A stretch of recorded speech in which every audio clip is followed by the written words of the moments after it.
history. Don't know much biology.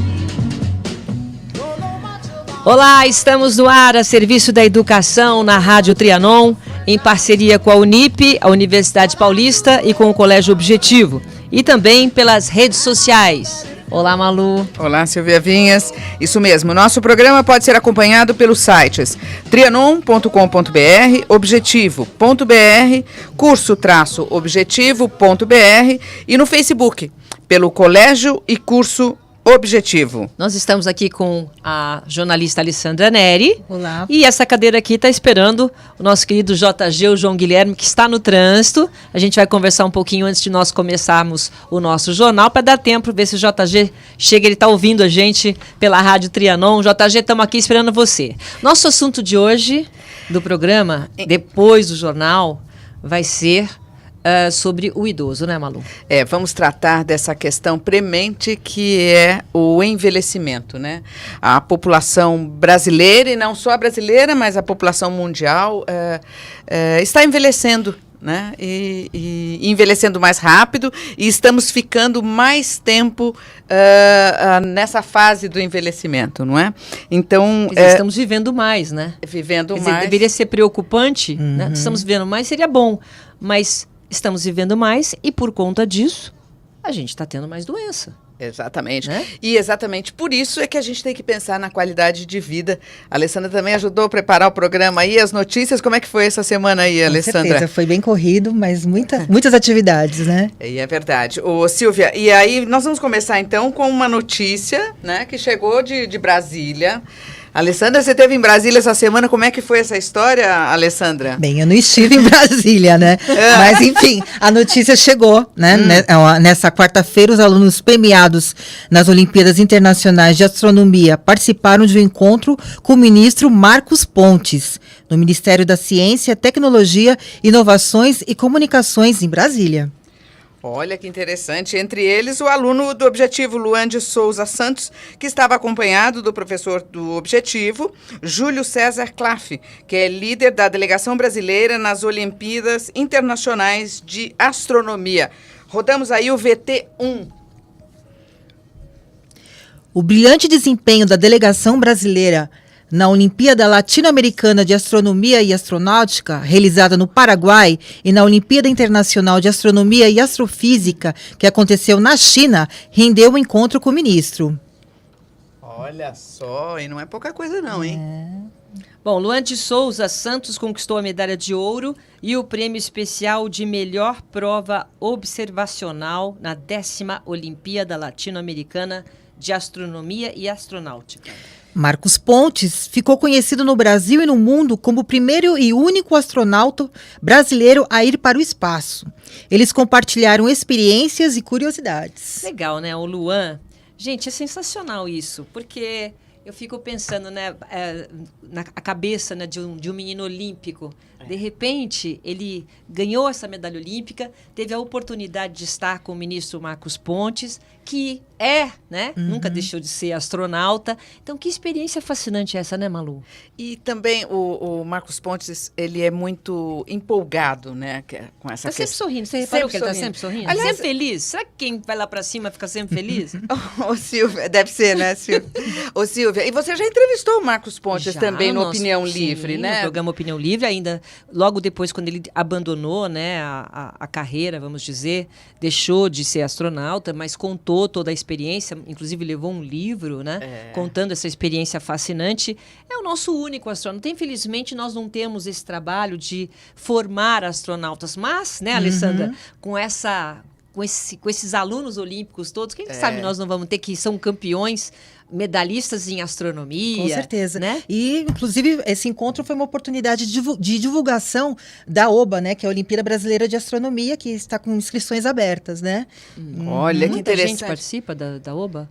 Olha, muitos alunos, e a gente é uma das Olimpíadas que nós temos mais participação de alunos, né, do Objetivo. Olha. No passado foram mais de 200 medalhas Você sabe que conquistadas. eu E o interessante, assim, que desde os pequenininhos, desde do fundamental, alunos de 8 anos, 7 anos, eles já participam da Eles já Olimpíada se Brasileira. interessam por astronomia. Já se interessam por Olha que astronomia. legal. Eu tenho um sobrinho de 10 anos que é encantado por astronomia.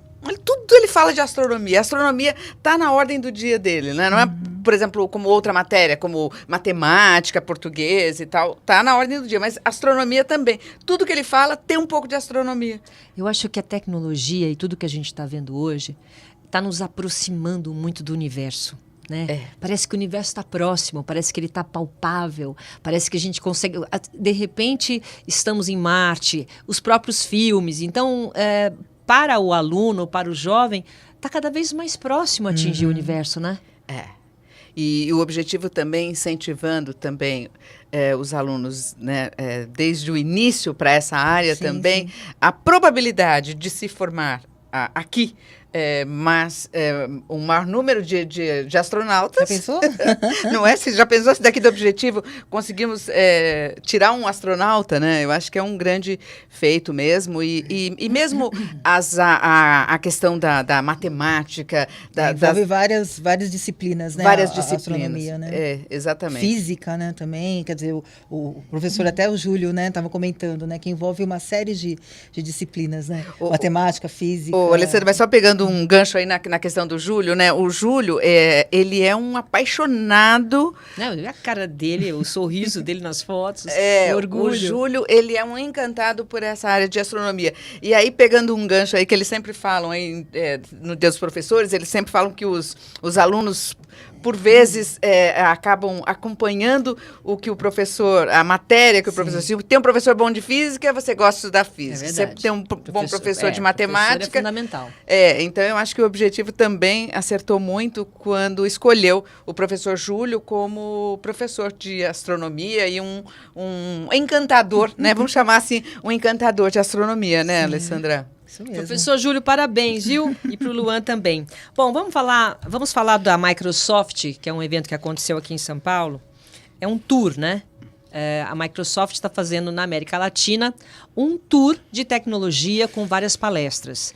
E a única palestra na América Latina, aqui no Brasil, onde veio o CEO da Microsoft mesmo, foi aqui no Brasil. Então, essa é a importância, né? Foi realizado na última terça-feira o evento AI Plus Tour Brasil.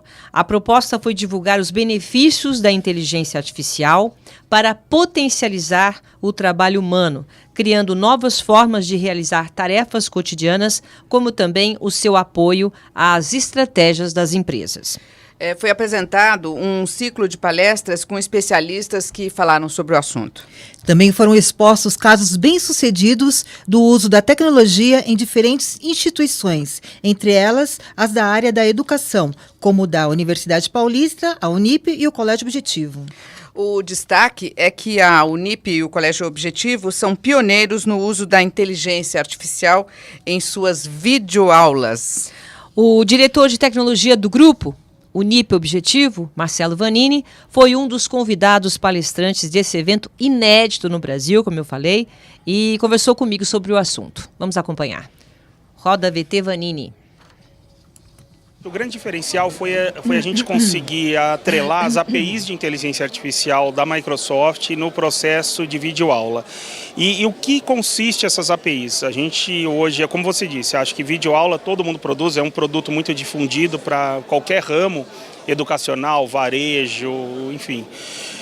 Agora, você passar isso com um nível de inteligência, e principalmente na área de educação, que você precisa aportar inteligência no processo, é o diferencial. Quando você coloca essas aulas com transcrição automática, de forma que o aluno hoje ele possa pesquisar textualmente, dentro da fala do professor, o que ele quer saber, ou o que ele quer saber a respeito do que o professor falou, tá? E ele é direcionado para aquele ponto exato do vídeo, isso não tem preço. Você pega essa mesma aula e num clique de um botão você transforma essa aula para inglês, espanhol, japonês, francês e alemão, que são as línguas que a gente disponibilizou, também não tem, é de um valor inestimável para o processo. Muito bem, e eu conversei também com Daniel Maia, que é gerente de programas acadêmicos da Microsoft, que ressaltou justamente os benefícios do uso da inteligência artificial em sala de aula. É o VT2. A Unip, dentro das ferramentas de ensino à distância, implementou algumas tecnologias de inteligência artificial e de reconhecimentos em vídeo, onde toda a base hoje de vídeos do Unip de EAD era disponível para os alunos fazerem buscas textuais, significa dentro das aulas onde que ensinaram Bhaskara ou algum conhecimento específico, o aluno consegue ver todos os vídeos sobre o assunto, consegue ler o transcript, inclusive clicar no texto e na parte exata do vídeo, ajudando muito os alunos no dia a dia a como melhor estudar um assunto específico que ele deseje. A inteligência artificial está aqui hoje para ampliar as capacidades do ser humano. Isso é um exemplo como uma ferramenta tão simples consegue melhorar o dia a dia dos alunos. O importante a gente colocar aqui, independente do ineditismo, do Colégio Objetivo, em colocar inteligência artificial nas videoaulas, porque a maioria dos colégios, das universidades, tem a videoaula, mas não tem inteligência artificial na videoaula. Esse é que é o diferencial. O diferencial é esse. Qual é a diferença? Não, todo mundo tem videoaula. Qualquer colégio, universidade, hoje em dia faz parte. O aluno perdeu a aula, ele vai lá, né? Claro. Da tecnologia. Só que o Objetivo Unip, o grupo, é o primeiro que coloca a inteligência artificial nessa videoaula. Então, a forma como o aluno pode se comunicar e receber a videoaula é inédita. E isso que interessou a Microsoft. Então, eles vão passar para o mundo. É muito importante essa participação mesmo. Bem legal. Olha. Foi muito importante. Parabéns para o Colégio Objetivo. E um gol aí pro Objetivo, né? E outra coisa importante que eu acho que eu estava conversando com o Marcelo Vanini e ele colocou, porque a gente tem aqui esse certo medo, né? De falar, nossa, o que vai acontecer com a tecnologia? Será que nós vamos ser substituídos? O principal que eu vi nesse evento da Microsoft é o seguinte, que a máquina, a tecnologia, ela está para nos ajudar. Ela não está como protagonista. A tecnologia não pode ser protagonista nem em empresa, nem nas escolas, nem em lugar algum. Você usa, por exemplo, você tem uma profissão, o professor, nós estamos aqui numa universidade, num colégio. O professor, ele usa a tecnologia a seu favor, né? Nas salas de aula, com os tablets, enfim. Então, a gente deixar de achar que a tecnologia vai ser protagonista para alguma coisa. Não. Graças a Deus, né? Ainda bem. E como diz o professor Etevaldo Siqueira, e ele falou isso pra gente também, que para nós humanos vai sobrar mais tempo para o lazer. Que é essa... justamente a função. Vai sobrar mais tempo. Mais tempo para a contemplação. Isso mesmo. Bom, nosso JG não está chegando aqui, vamos continuar, Vamos continuar. Vamos agora de tecnologia, nós vamos para física. Um fim de semana inteiro discutindo física. Vai começar a temporada 2019 do Torneio Internacional de Jovens Físicos, o YPT. Fase nacional. A competição será realizada nos dias 8, 9 e 10 de março no campus Cidade Universitária da Unip. 2 equipes do ensino médio do Objetivo vão participar do evento. Elas estão em fase de preparação. O grande diferencial do YPT é o seu formato. Explica como funciona o YPT, Ale, por favor. Essa Olimpíada Científica é baseada em discussões e no debate de resoluções de problemas de física presentes no cotidiano. As soluções são avaliadas por uma equipe de jurados. Pensa que é fácil? Não. São muitas exigências. O torneio desenvolve múltiplas habilidades que exigem um amplo domínio de física. O que é exigido exatamente dos participantes, Ale? Há muita pesquisa, quase sempre em inglês. É preciso dominar técnicas de laboratório, construir protótipos, analisar dados experimentais, elaborar gráficos e tabelas explicativas, apresentar oralmente o trabalho como uma fundamentação para os jurados e debates. Olha só quanta coisa que os alunos têm que fazer. Tudo isso que a Alessandra falou tem que apresentar no palco. Quer dizer, não basta você apresentar o seu projeto. Você tem que defender o seu projeto. Exato. Aí, por exemplo, eu faço um projeto, a Alessandra vai discutir o meu projeto. É isso que é o legal. Ela vai me contestar e eu tenho que responder. E tudo em inglês, gente. Ressaltar, eu sempre falo isso, está se tornando até um lugar comum, mas é o que um aluno aqui do Objetivo falou certa feita, que o importante é você falar inglês e, além de falar inglês, você tem que dominar o idioma. Mais do que falar o inglês, você tem que dominar o idioma, justamente para você ter a sensibilidade para lidar com as nuances da fala diante do juiz. E tem que saber falar bem, né? Não é só Não. The Books on the Table. Não, de forma nenhuma. E a fase nacional vai selecionar a equipe brasileira que vai competir no torneio internacional este ano, em julho, na capital da Polônia, Varsóvia. No ano passado, o aluno do Objetivo Guilhermo Cutrim Costa fez parte da delegação brasileira e trouxe a prata do Mundial realizado na China. A equipe conquistou a 5ª posição no ranking, deixando para trás nada menos que competidores tradicionais como Estados Unidos, Rússia, Austrália, Polônia e Suíça. Bom, o Colégio Objetivo iniciou o ano letivo de 2019 com uma ampla programação de atividades opcionais, né, Malu? Isso mesmo, Silvia. Os cursos são promovidos pelo programa Objetivo de Incentivo ao Talento, o POIT, e destinados aos alunos da educação infantil, ensino fundamental e ensino médio. As atividades são ministradas por profissionais especializados de cada área. Mais de 30 cursos são oferecidos, entre eles robótica, xadrez, futsal, tênis, esgrima, judô, vôlei, RPG, balé, street dance, ateliê de artes e teatro. Nossa, aí... Que demais, esgrima. Além disso, ainda tem novidades? Tem mais novidades ainda, Malu? Olha, esgrima. Ai, adorei esgrima. Esgrima já faz um tempo que Já tem, faz um né? tempinho, é. Agora, as novidades. Dá uma olhada o que vem por aí. Quem Vamos quiser lá. fazer curso extra, vê aí. Sim, já foram incluídos mais 2 cursos. Os alunos interessados podem participar de aulas de ginástica rítmica. Todos conhecem esse esporte olímpico que utiliza também os movimentos corporais, saltos, giros, cambalhotas, realizados em harmonia com a música. É isso mesmo. E a outra novidade é o Team Leader, que seria o líder de torcida, né? Muito comum em colégios americanos, é um esporte que mistura dança, acrobacias e movimentos de ginástica olímpica. Olha que delícia. Não é sensacional? É muito legal. Eu achei sensacional. Primeiro, ginástica rítmica perfeita. Agora, o olha Colégio lá. Objetivo ter curso de cheerleader, você sabe, né? Que gente com Aquele- pompom. Você ia querer fazer? Sei, aquilo. Você assim, sabe aquelas que ficam na torcida? Sei. Então, são as cheerleaders, É. né? Que tem muito mais nos Estados Unidos Você é do que aqui. especialista que morou nos Estados Unidos Não, também. mas é só você assistir. Você assiste o Super Bowl, por exemplo, você vê as cheerleaders. Você tem o NBA, tem as cheerleaders. Todo Não, lugar Silvia, tem as cheerleaders. só torce pro Corinthians. Agora Silvia. imagina, Só pro Corinthians. imagina essas meninas que adoram, né, dançar e tal. Você mistura. desenvolver isso e nos próprios eventos do Objetivo fazer a coisa da torcida, elas fazem malabarismo, fazem acrobacia. Muito legal, adorei. Lembrando que essas atividades opcionais são realizadas fora do horário letivo, né? Bom, uma dificuldade enfrentada pelas crianças da educação infantil é a adaptação à rotina no início das aulas. E cada aluno tem o seu tempo de adaptação. Muitas vezes, quando a criança é pequena, na escola, ela se depara com o primeiro momento de separação da mãe. Por isso, tudo no ambiente escolar deve ser muito bem planejado. Não é isso mesmo, Alessandra? Isso mesmo. Saindo da zona de conforto, os pequenos se veem em um ambiente coletivo com regras diferentes das de casa. Se o novo gera insegurança e ansiedade em qualquer idade, na educação infantil, esse processo é ainda mais intenso. A coordenadora Olivia Orsolini vai explicar para a gente como é desenvolvida a adaptação das crianças da educação infantil no Colégio Objetivo. Vamos ver o VT3.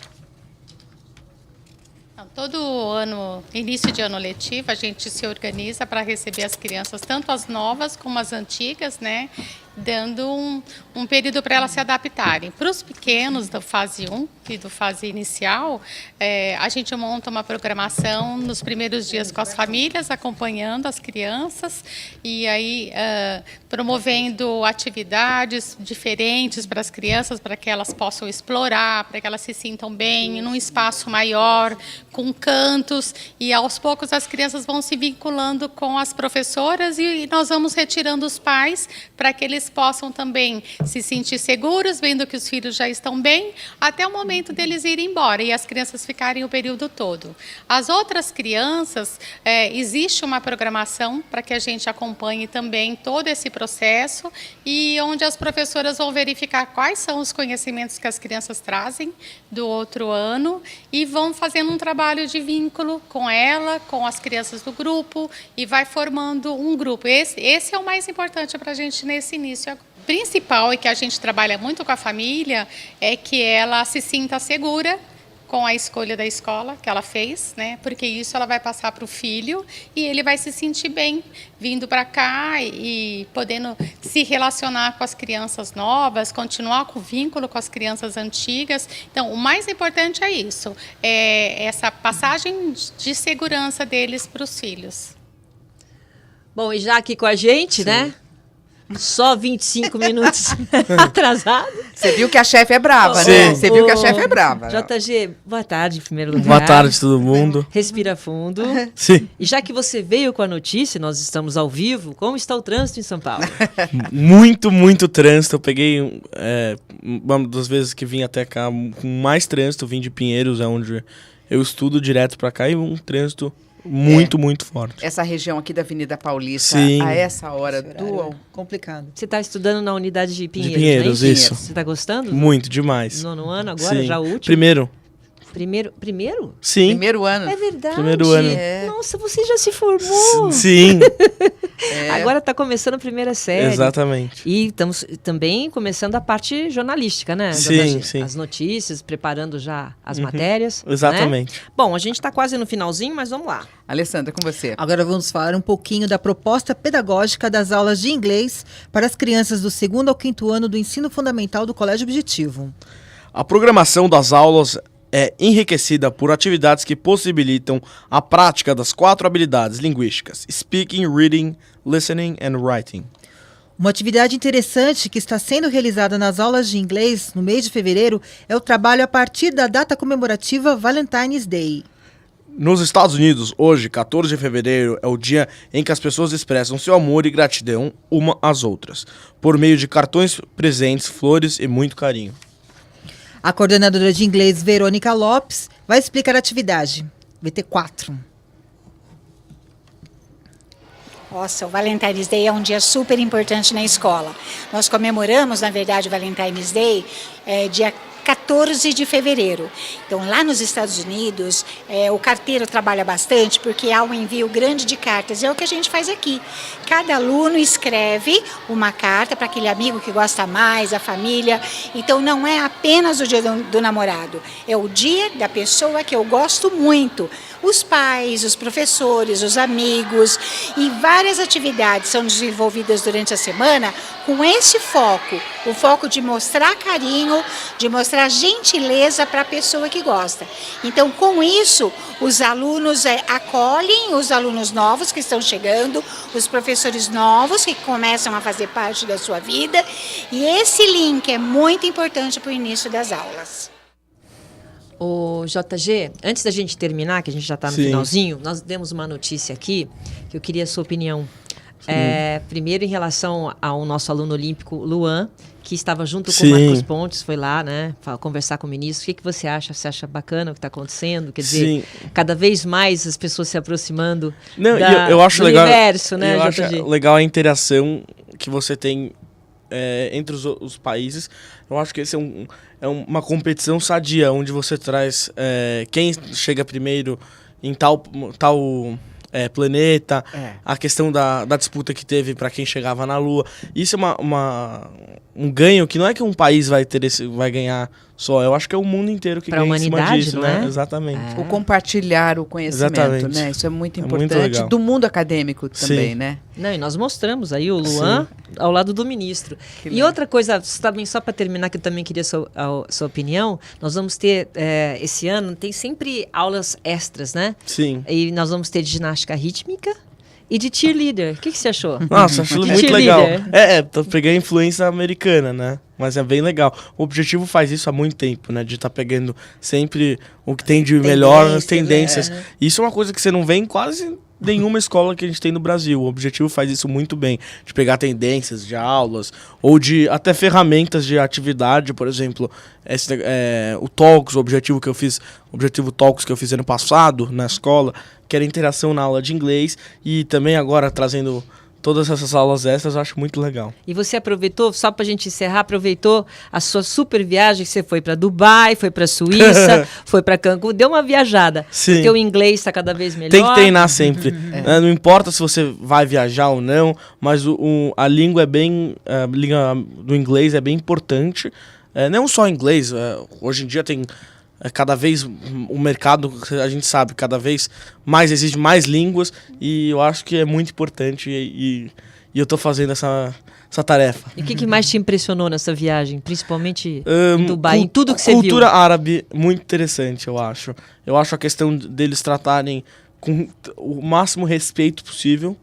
Eles tratam uma cordialidade, assim, bem interessante, e também você fazer o contraste, né, da cultura deles com a nossa. E a gente aprende também com essas diferenças. Sim. Né? Na hora que você coloca o diferente é que você observa melhor a sua. Exatamente. Né? Que legal. Aquele prédio aí bem alto mesmo? Sim, muito alto. Não, eu acho isso maravilhoso, porque é onde eu aprendi. Eu amo viajar. Sim. Né? Para mim, vida é viajar. Então, quando você vai e conhece um país diferente, no caso que ele foi para os Emirados Árabes, então toda a diferença de cultura, né? Sim. Isso é um grande aprendizado. É muito né? legal. Muito Silvia, legal vamos fazer mesmo. um programa de viagem? A tua mãe teve que andar com... Como é que chama? Não, isso é uma coisa legal, inclusive, que as pessoas acham que por ser um país que não seja laico, seja muçulmano, que acho que é obrigatório isso. Mas eles são um dos países que eu fui que eles melhor recebem os turistas. Então, assim, você pode ficar bem tranquilo, anda com a sua roupa do jeito que você quiser, e eles respeitam bastante. Então, acaba que fica igual a gente no dia a dia nosso. Então, é bem bacana. Ô, JG, muito obrigada pela sua participação. Obrigado a vocês. Tá? Você Desculpa chegou aí. no finalzinho do jornal, mas não tem importância, isso acontece mesmo. Nós estamos ao vivo, estava no trânsito. Sim. E a semana que vem a gente tenta fazer com que você chegue na hora, e eu tenho certeza que você vai preparar algumas matérias, algumas reportagens pra gente mostrar aqui. Tá bom? Com certeza. É isso mesmo. Silvia Vinhas, e daí? Vamos ter nosso programa de turismo, de viagens ou não? Eu fiz a pergunta, você não respondeu. Não, eu achei que você estivesse brincando. Porque eu tava falando de viagem com ele, que eu achei que tivesse uma coisa subliminar aí. Tá certo, então. Um rápido intervalo. Fique ligado, porque aqui o nosso compromisso é com a educação. Até já. Até já.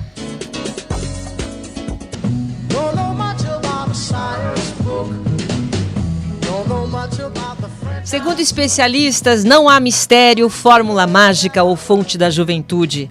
A chave para envelhecer bem consiste em se preparar para essa etapa da vida. E sim, estamos vivendo mais. A expectativa é que a maioria de nós vá alcançar o que se convencionou chamar de terceira idade, ou melhor idade. A questão, porém, não é só chegar lá. É como chegar lá e bem. Os hábitos que cultivamos ao longo da vida são responsáveis por 70% do que vamos colher, né? Seja positiva ou negativamente falando. Os outros 30% são fatores genéticos. E como estamos vivendo mais, as chances de adquirirmos doenças aumentam. Para falar sobre envelhecimento e as doenças frequentes em idosos, vamos conversar com o cardiologista, Dr. Carlos Alberto Pastore. Muito obrigada, doutor Pastore, por prestigiar o nosso programa aqui. Prazer. Queria começar te perguntando o seguinte. Dizem que um dos inimigos da velhice é exatamente o medo de ficar velho. O senhor concorda com essa frase? O enfrentamento é melhor quando você não tem medo, né? Você sabe que você tem um enfrentamento de toda essa... uma série de limitações, né? Você fica pensando na longevidade, mas na limitação. E quando você enfrenta isso, né, para valer, eu acho que você tem um ganho maior. Esse medo de morrer, de ter isso, ter aquilo, e aí você vai vendo que isso às vezes pode minimizar e passar em cima e conseguir chegar longe, né? A longevidade é inexorável, todos nós vamos viver muito. Mas psicologicamente falando, você ficar pensando nisso, eu tô ficando velho, eu tô ficando cansado, isso aqui é velhice, isso aqui é RG, eu não tô enxergando mais. Isso tudo psicologicamente vai afetando a pessoa também, não tem dúvida, quando ajudando. você percebe uma limitação, fala, puxa, eu fazia isso, agora eu não consigo, né? Eu conseguia jogar uma hora, agora eu jogo meia. Mas eu acho que conviver com isso é importante, né? Porque aí te leva a preservar algumas coisas que você gosta, mesmo que você não faça tudo aquilo que você fazia, mas você continua fazendo dentro de uma limitação de tempo, de esforço, porque isso não tem jeito, né, gente? O que é inexorável é que você vai viver mais. Você vê a Itália agora dizendo que idosos acima de 75 anos, né? Já uma quarta idade... Não, para aí. Quando que começa o idoso, por favor? Então, é assim, essa discussão é antiga, né? Teoricamente, se você pegar aí as leis, as regras, acima de 60, 65 anos, né?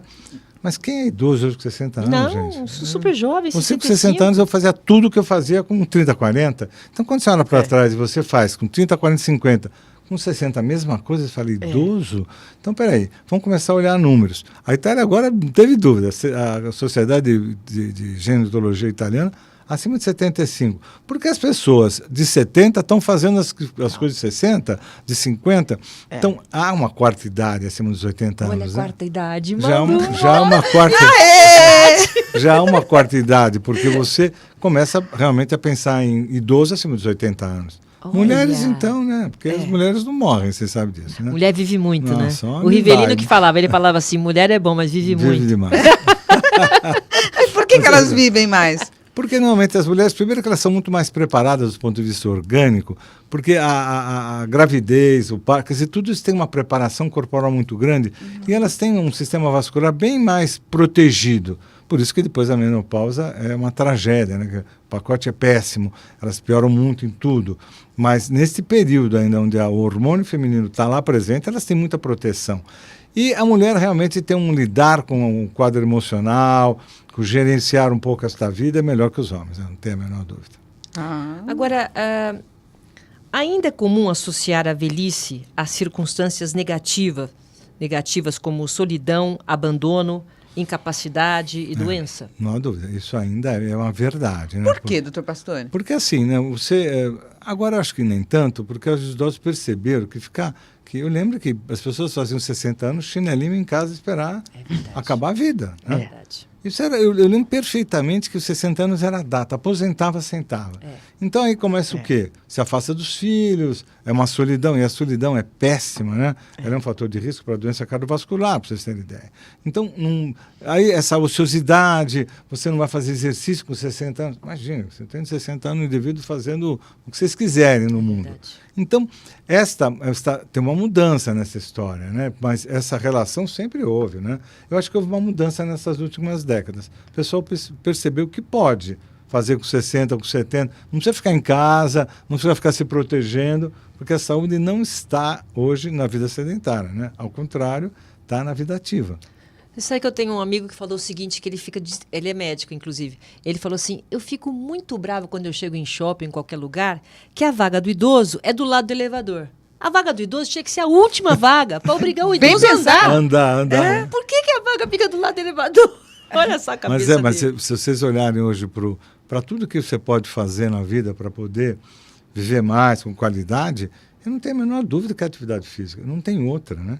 Aí vem outras possibilidades, mas a atividade física é fundamental. Você não vai chegar a 90 anos se não conseguir estar em pé, com uma postura adequada, né, conseguir levantar de uma cadeira. Silvia? Qualidade de vida é ter postura, mobilidade. E aí você tem a sua individualidade, você tem a tua independência. O que o idoso quer? Poder resolver os problemas dele. Então, hoje, a busca por essa atividade, por essa questão corporal, ficou muito boa. Isso trouxe mais qualidade para os idosos, muito mais. Né? Porque não é questão de estética, Malu. A qualidade de vida depois de uma certa idade é você conseguir comer sozinho, andar de carro, ir sozinho até a padaria, não precisar de alguém te ajudando. Ter essa mobilidade, isso é qualidade de vida depois de um certo tempo. Não tem, então, se a pessoa não tiver mobilidade, ela não consegue sair de casa. Aí porque sim o idoso ela começa realmente a não poder fazer nada do que fazia. Então ele não pode sair, ele não pode fazer uma visita. Não pode passear, ele não viajar. Pode passear, pegar o automóvel, porque você para dirigir tem que estar visão em dia, reflexo, musculatura, força. É verdade. Entendeu? Então isso é fundamental hoje que você preserve. Mas eu acho que os idosos perceberam isso, né? E estão começando realmente a ter uma atividade muito maior do que tinham. Muito. Agora, doutor Pastore, o nosso programa hoje é sobre a questão do idoso, né? Quer dizer, então, quando que a gente pode começar a se preocupar com essa questão do idoso? É assim, a maior preocupação que a gente tem que ter na vida hoje é com a sua genética.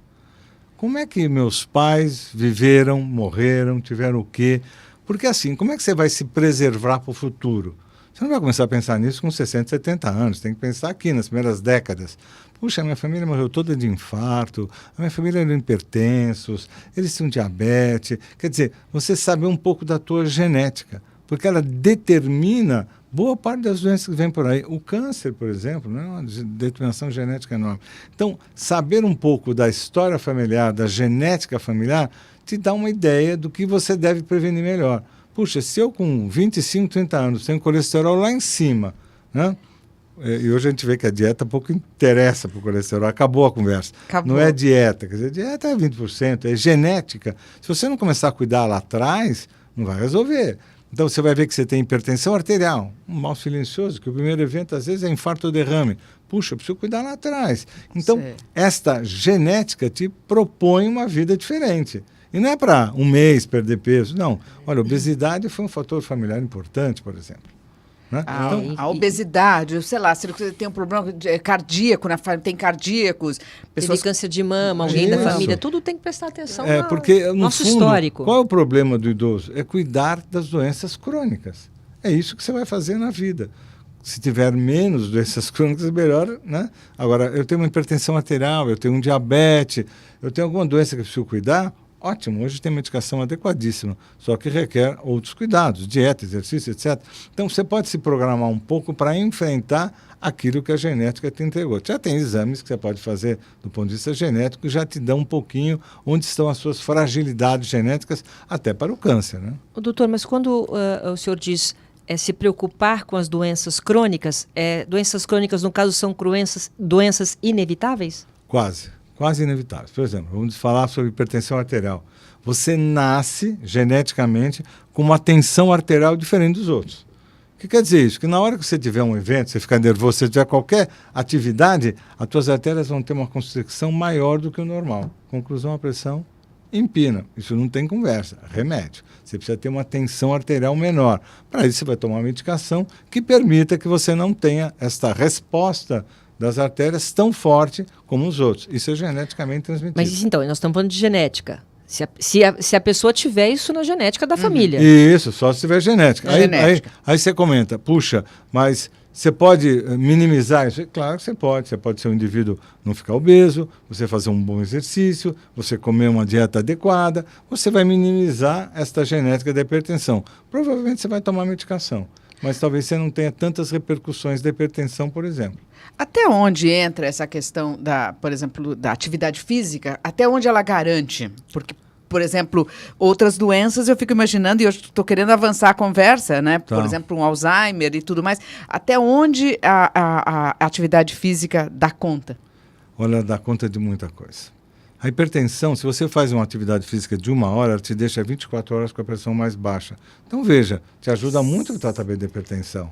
Se você faz atividade física, você evita a obesidade, você baixa valores do sangue de açúcar, de colesterol, de triglicéridos, de ácido úrico. Puxa, a atividade te ajuda a diminuir a repercussão no seu laboratório, né? Quer dizer, a sua preocupação. Então, vários são os problemas genéticos que você pode minimizar realmente com uma boa atividade, uma boa dieta, com um bom sono, né? Vocês vão vendo que hoje o sono é a bola da vez. Dormiu mal, paga um preço caríssimo. Por isso que está todo mundo tomando remédio para dormir, né? Precisa tomar muito cuidado com o que tomar, mas você precisa dormir bem. Né? Se você não dorme bem, acorda hipertenso, come 30% a mais no dia seguinte e tem maior chance de ter mais doença cardiovascular. Tá bom já, né? Tá. Então, de problema tá, né? De problema tá. Quer dizer, você sabe que dormir bem te faz viver mais. Então, hoje, esse controle um pouco da sua atividade geral previne repercussões de doenças crônicas que são, às vezes, inexoráveis com a idade. Quer dizer, puxa, você tem um diabetes com 70 anos, puxa, um diabetes tipo 2, você vai ter, é só cuidar. Quer dizer, você vai ter doenças inexoráveis com a idade, mas que você pode tomar conta disso. Quer dizer, você pode gerenciar esse processo para não chegar lá sem descuidado, sem cuidar dessas coisas, que são problemas que você tem que estar o tempo todo em cima. Né? O doutor Pastor, eu perguntei para o doutor Joaquim Grava, né? Eu falei assim, como é que eu faço para não ter artrite, artrose, essas coisas? Ele falou, morre cedo.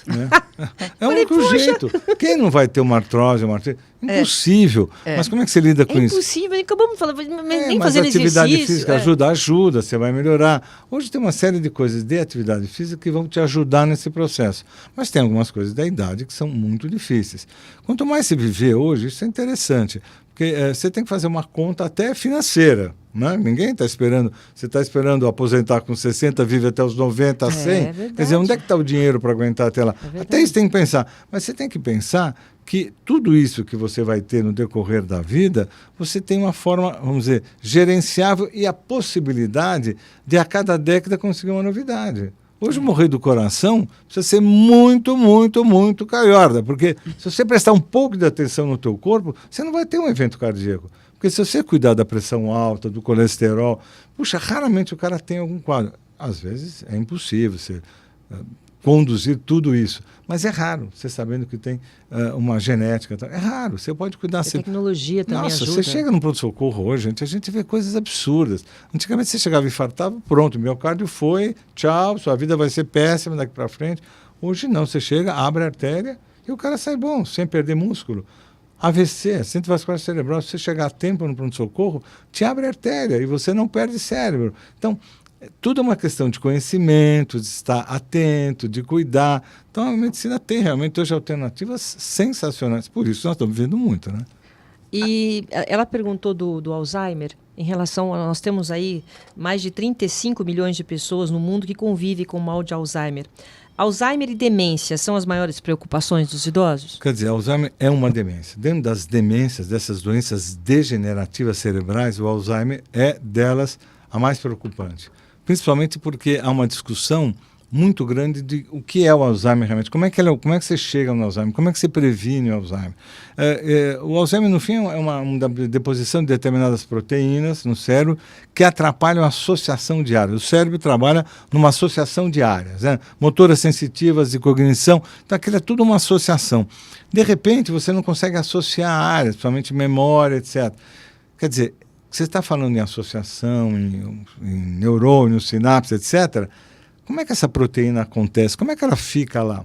Hoje, acho que foi esta semana, duas hipóteses interessantíssimas, que uma dessas proteínas aumenta no cérebro com privação de sono. Ai, meu Deus. Isso eu estou te falando que sono isso é o mais importante de tudo. Experimental. Mas... Quanto de sono, doutor? Não, eles não têm tamanho não disso. Tem. É qualidade. Porque o sono, você pode dormir 4, 6 ou 8 horas e conseguir passar pelas fases importantes do sono e ele te descansar.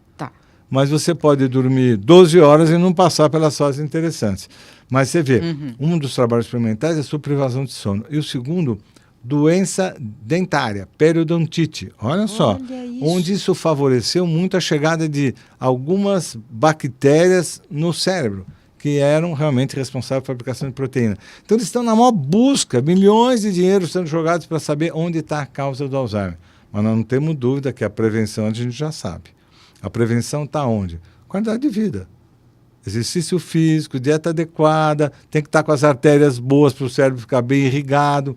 Atividade mental a maior possível, porque isso promove essa associação e não permite muito esse depósito. Então, nós vamos ter grandes novidades no Alzheimer nessa próxima década. Precisamos viver para estar lá, né? Mas isso tem uma genética, né? Que também existe dentro das famílias. E vai ser, o nosso problema realmente das demências, eu acho que é inexorável.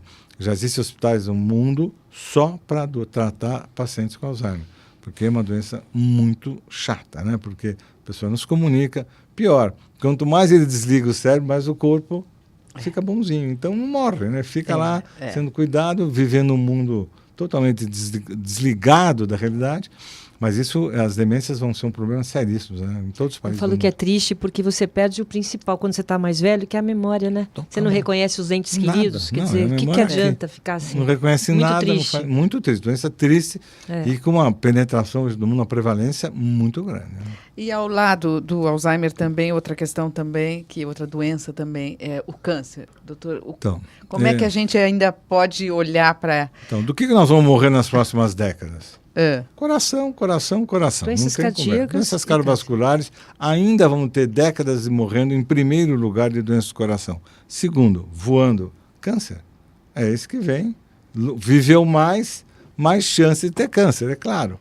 Então, o câncer hoje, quando a gente fala o câncer, vocês pensem em mais de 100 doenças. Né? Estamos falando de... Ligadas ao câncer. Não. Quando câncer se chama mesmo? Câncer, são mais de 100 doenças. Por quê? O câncer de pulmão é um, o câncer da tireoide é outro, o câncer do cérebro é outro, o câncer do pulmão... Cada um hoje é uma especialidade. Né? Só que, por sorte, o desenvolvimento das drogas para o câncer melhoraram muito. As quimioterapias são cada vez mais personalizadas, porque não tem como. Eles estão descobrindo lá determinados anticorpos que só tratam o câncer de pulmão tipo X. Você não precisa acabar com o resto do corpo. Isso. Então, hoje as químicas estão cada vez mais sofisticadas. Quer dizer, hoje com um preço absurdo, mas o câncer hoje, você vê pessoas podendo conviver com mais uma doença crônica. Porque antigamente, eu na minha família, ninguém falava no nome, porque sabia que tem câncer e vai morrer. Era uma sentença de morte. Uma sentença. Hoje não, né? Quantas pessoas convivem com isso? Anos, décadas, né? Então o câncer está se tornando uma doença crônica e a tendência é tratamento direto. O doutor, em relação ao coração, porque a gente faz exercício físico, a gente faz exames laboratoriais, mas pouco se faz check-up de coração, né? Olha, ser... a gente Qual que é a tenta, importância, então, quer dizer, de cuidar do coração? Os cardiologistas hoje sugerem, as sociedades de cardiologia de Estado, do Brasil, o mundo sugere que você acompanhe o coração, principalmente a partir da 30, 40 anos, principalmente da genética. Se você tivesse uma genética complicada, começar mais cedo, a partir de 30, 40 anos, por quê? Porque se você detecta a hipertensão, que às vezes é totalmente silenciosa, se você detecta um colesterol alto, que é totalmente silencioso, você pode tratar. Então, hoje, prevenção na doença cardiovascular é fundamental. Não adianta você cuidar disso depois você teve um infarto, né? Você teve um evento. Entendi. Então, você precisa prevenir os eventos cardiovasculares. Porque coração tem uma parte que é encanamento, é coronária. Tem uma parte músculo, que é miocárdio, e tem uma parte elétrica. Quer dizer, você precisa cuidar desses sistemas.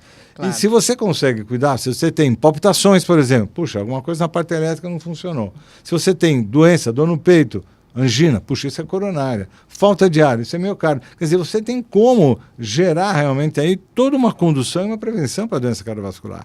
Então, hoje há a possibilidade, só que o coração é isso, é prevenção e cuidado. Não é uma doença que você teve um treco e volta daqui a 5 anos no cardiologista. E né? tem prazo de validade do coração, né? Olha, eu vou te dizer que ele aguenta bem, porque você vê hoje as pessoas indo longe, né? Com corações com 90, 100 anos lá, firmões. É muito interessante. Agora, o senhor salientou aí também a questão de socorrer a tempo, né, o doutor Pastore? Nós falamos aí de idosos e tudo. E às vezes, assim, aliás, o que gerou essa pauta para a nossa conversa foi exatamente isso, né? Como você tem uma pessoa dentro de casa, um pai, uma mãe, um tio, e você olha... como você deve perceber que está acontecendo? Sei lá, ela está tendo um problema de coração. Como a gente deve proceder, doutor Pastore? Do ponto de vista cardiovascular, eu acho que tem eventos que você pode perfeitamente perceber, né? E o que a gente tem feito, a gente tem gravado muito esse tipo de alerta às pessoas que prestem atenção um pouco no que acontece para que você puder rapidamente chegar no pronto-socorro. Então, quais são os 2 grandes eventos cardiovasculares importantes? Infarto e derrame.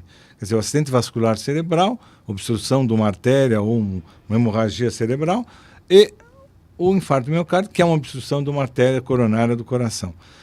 As doenças do coração são muito sintomáticas. Nas mulheres um pouquinho diferente, mas mais nos homens. É uma dor muito forte aqui na frente do peito, no pré-córdio, uma sensação eminente de morte, né, com irradiação em geral para braços, para maxila, e que te dá um mal-estar, uma sudorese fria, é um fenômeno muito, muito, muito, chama muita atenção para a pessoa que está sentindo.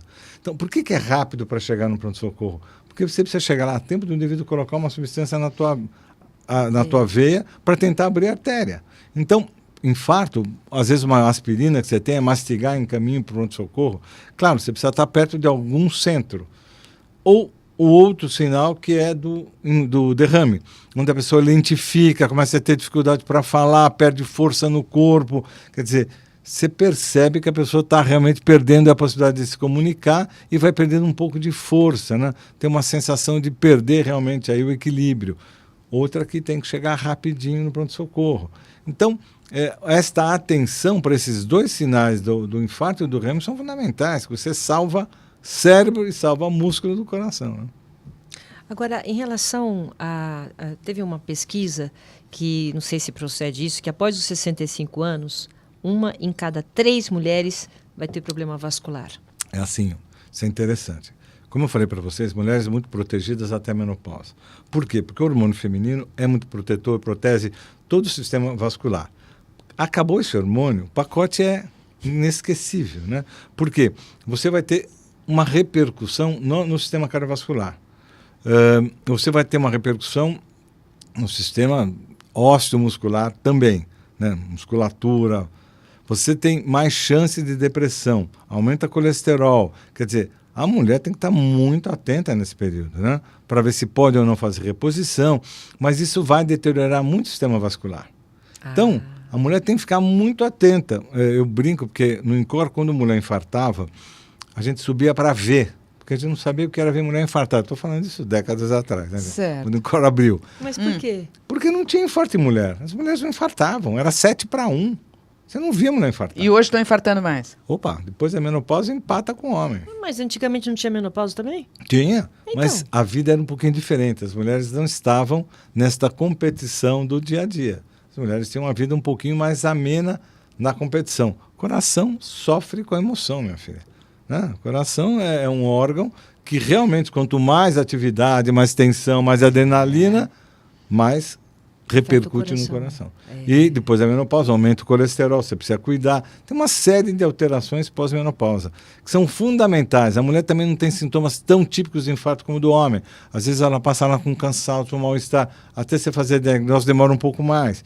Então, realmente, as mulheres têm que fazer check-up que nem homem depois da menopausa. Sempre, todo ano, porque a chance de ter doença cardiovascular aumenta muito. Hoje a gente brinca que as mulheres estão empatando com a gente fácil. Até na competição de trabalho, de tudo, né? As mulheres... De sentir, né? Essa parte emocional e dos infartos. Nossa, exatamente. As mulheres acabaram ganhando essa possibilidade, né? Olha que frase linda. Nós sempre gostamos de frases bonitas aqui no programa, com um cardiologista falando. Coração é emoção. Ah, sim. Um médico Então, falando. Ele falou isso e me deu uma agonia, porque, entendeu? Eu sou movida à emoção, então eu tenho que preservar meu mas coração. Tem os trabalhos interessantes da física, o coração é muito mais sensível que o cérebro, né? Parece que ele é muito mais sensível a essas alterações, ele é muito rápido na sensação, né? Parece que você sente primeiro aqui e depois lá em cima, né? É verdade. Ele é muito forte na sensação. Doutor, em relação aos desafios que a gente vai enfrentar aqui, as novidades, né? Em relação aos segredos da longevidade. A gente já falou de exercício, de alimentação, mas fora desse... Até óbvio, né? Porque a gente tem que falar para a pessoa, vamos lá, vamos bater cuidar, nessa tecla, né? Vamos andar na pracinha. Espera primeiro teu infarto para ir andar na pracinha, Claro, né? Depois ele se preocupa, porque qual realmente é o segredo dessa longevidade? Eu vou te falar uma coisa, o que faz o filme passar mais depressa? O que é o filme passar mais depressa? Por que eu tenho infarto com 50 se eu era para ter com 80, né? Sim. Por que eu tenho algumas coisas precoces? O que faz o filme passar mais depressa é o estresse. Porque o estresse é um fenômeno da vida. Todo mundo se estressa todo dia um pouquinho, senão você não vive. Você responde às situações. O que te estimula a buscar as coisas é o estresse. O estresse é realmente uma situação da vida. Né? Não é que eu vou acabar com esse estresse. Não vai acabar nada. Vai viver a vida inteira com estresse. O que você precisa aprender a fazer? Gerenciar os processos do estresse. Você precisa sentir uma forma que você possa gerenciar todas essas tensões do dia a dia sem sofrer, né, no coração tudo. Eu brinco que tem que levar a vida menos a sério, gente. Não dá para levar tudo a sério. Se você for levar tudo a sério todo dia, morando no Brasil, você está perdido, né? É uma patifaria por dia. Quer dizer, então, não tem jeito. Então, você precisa essa tentativa na vida da gente de ter uma gerência dos processos emocionais, das relações afetivas, da sua rede de amigos. Quer dizer, você precisa ter uma rede de relação. Tem um trabalho da Harvard lindo. Eles ficaram 90 anos acompanhando a comunidade de Boston e funcionários da Harvard. Todo mês, depois cada ano, o que o senhor... até chegar depois dos caras com 90, 80, 90 anos. Escuta, o que sobrou da sua vida? O que foi mais importante? Foi exercício? Foi isso? Foi aquilo? Não, relacionamento. A única coisa que presta na vida da gente é o relacionamento. São os amigos. É isso. Quer dizer, o que é? Então você imagine que você tem que, na velhice, gerenciar os seus relacionamentos. Esse é o grande truque, né? Porque o resto você toma o remédio, você faz isso, você faz aquilo, anda, mas você precisa gerenciar relacionamentos, essa relação de amizade, isso que te dá resiliência para enfrentar, né? Então você precisa de relacionamento, e isso que é importante na vida, né? Filhos, família, quer dizer, amigos, né? Você precisa ter toda essa rede que possa te deixar realmente protegido. Senão acaba se isolando, né? Aí vai para a depressão, aí sim vai para a depressão. Que é o terceira que vem aí, né, gente? Também prevalente no mundo inteiro, encostando com o câncer, né? Depressão. Doutor Pastore? Opa, não tem conversa. Depressão é realmente um mal do século. E né? por quê? Porque a vida está fácil aí fora, né? Então, dá para aguentar, tem mundo mental que suporte todas essas tensões. Às vezes você passa por um período que você recua. Eu dei risada porque eu vi o o Bechat, que faleceu, ele teve um quadro depressivo. Como é que pode? Ele trabalhava muito. Como é que você percebe? Cara, você olha e fala, puxa, um cara ótimo, de conversa, cheio de amigos. Tal. De repente passou um período depressivo. E percebeu. E foi buscar ajuda. Né? Todos nós devemos passar por períodos depressivos. Todos, sem exceção. Mulheres mais um pouco que homens depois da menopausa. Mas é passar por isso, é viver com isso, é aprender com isso, saber o que aconteceu, buscar, tratar. Às vezes ficar caído aí em casa 1 mês sem sair da casa. Quer dizer, vai acontecer. Mas é uma doença que é super importante para a doença cardiovascular, fator de risco tão grave quanto ter colesterol alto. A depressão? Claro, você não cuida de nada, você não faz nada, você come, outros comem muito, fumam muito. Quer dizer, a depressão é péssima para prevenção para nós. Então tem que cuidar, tratar, tomar remédio. Entendeu? Então, para nós hoje, esse cuidado com a velhice é isso. Não ficar deprimido e não cuidar, ficar em casa lá, não faz nada, não sai, né? Então, a depressão tem que ser muito bem cuidada. E pelo que você citou, inclusive no caso do Bechat, quer dizer, um homem que estava trabalhando muito, às vezes você nem percebe que está com depressão, claro, por algum motivo, na relação afetiva, por alguma coisa que ele não gostou na parte profissional, que às vezes é bem tem difícil. Que engolir sapo. Bem frequente acontecendo. Nossa, quer dizer, então alguma coisa o pegou nesse caminho, como pode pegar qualquer um de nós. E todo mundo vai ter um período na vida que vai passar por um período depressivo, impossível, é difícil não passar. Mas detectar, cuidar, então a velhice tem isso, né? Você precisa ter esses cuidados para não deixar se perder numa depressão, né? Não deixar de fazer alguma coisa, ter uma atividade, não perder relacionamento, que é o fundamental, né, gente? Muito bem. Doutor Pastore, o senhor também falou da memória também, né? É outra preocupação que o idoso também tem, claro, porque né? Tem essa preocupação do Alzheimer agora, que todo mundo fica, se eu tiver... a minha memória, esqueceu alguma coisa, começa a achar que está com Alzheimer.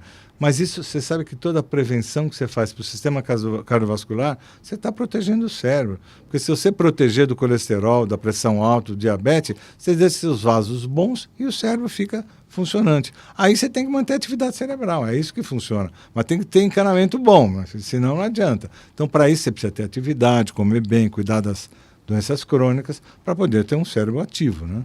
E esse cérebro ativo também com leitura, com... Isso, com coisas que estimulem, jogos, aprender língua. Tudo nós estamos discutindo como os idosos devem aproveitar para aprender novas línguas.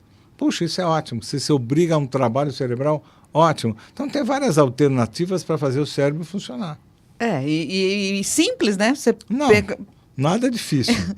Porque você pode pegar ali as aulinhas de inglês e ir puxando, ou inglês, o francês, o alemão, qualquer né? coisa, vai puxando, né, o doutor. E assim, eu queria também, para ir fechando essa nossa conversa, a conversa está muito boa, mas assim, qual é a sua recomendação que o senhor faria hoje para as pessoas que estão nos assistindo, nos ouvindo aqui pela rádio? O que o senhor recomendaria? O que a pessoa tem que tomar cuidado hoje? Hoje, é assim. Um grande problema realmente aí dentro de tudo que a gente comentou, e tem coisas que são até fáceis de se buscar com relação à prevenção, que é isso, a atividade física, uma dieta adequada, o sono adequado, mas essa questão emocional para mim é crucial. Você precisa aprender a lidar com as situações emocionais, principalmente em relacionamento, família, trabalho, essa coisa do relacionamento. Eu acho que isso tem que ser a busca, né? Quer dizer, você precisa buscar isso, porque você dá condições físicas, não é tão difícil. Você comer adequadamente também não é impossível, né? Agora, essa coisa do relacionamento não é fácil. Isso é um trabalho diário. Diário. 24 horas, né? Para você realmente estar mantendo um relacionamento e conseguir fazer com que a emoção não atinja o seu coração tão forte. Que você viva, que a emoção seja uma coisa que trabalhe dentro de tudo que você faz. Porque o importante é pôr emoção em tudo que você faz. É verdade. É o fundamental. Não é que você não tem que... não posso me emocionar. Quem não pode se emocionar? Às vezes eu tinha um... infartou, falou, então daqui para frente eu não posso me emocionar. Eu falei, tá bom. É difícil, né? Fácil, né? Quer dizer, então, quer dizer, o indivíduo acha que a emoção faz mal, né? E você pode viver as emoções com tranquilidade, né? Sem culpa. Mas o senhor usou uma palavra muito apropriada, né? Que é gerenciar, né? Gerenciar. Porque mesmo diante de um estresse, né, doutor Pastore, o estresse é inevitável, mas assim, chegar e fazer cara de paisagem. Você me irritou, Silvia? Eu não vou ficar nervosa. Mas aí você engole sapo. Aí não pode. Então, por isso que você tem que aprender até a devolver um pouco as coisas quando te agridem, com calma, sem sair pro tapa, né? Homem já não aguenta, mulher já consegue fazer isso melhor. Homem não... Homem já sempre sai. Mas às vezes você recebe, a vida tem duas mãos, meu filho, o que entra e o que sai. Você sempre vai aprender a sair com as coisas também, porque entra muita tensão, tem que sair de alguma forma. Aí você pode sair na conversa, no exercício, alguma coisa que te alivia a tensão, né? Essa gerência eu acho que é... E essa gerência, né? Quando você chega em casa, é um filho que você pega no colo, um neto, um sobrinho, um amigo, né? Você sai para conversar, né? Sai para bater papo. Bater papo, jogar uma partida de tênis, tudo isso é importante, ajuda né? demais, não tem dúvida. Doutor Muito obrigada, doutor Pastore. Foi um delícia essa nossa conversa aqui. Queria continuar, mas temos outros blocos. Quero agradecer muitíssimo ao doutor Carlos Alberto Pastore, que veio aqui gentilmente falar dessa questão dos idosos. Obrigada, doutor Pastore. Prazer. Vamos a um rápido intervalo. Daqui a pouco a gente volta. Até já.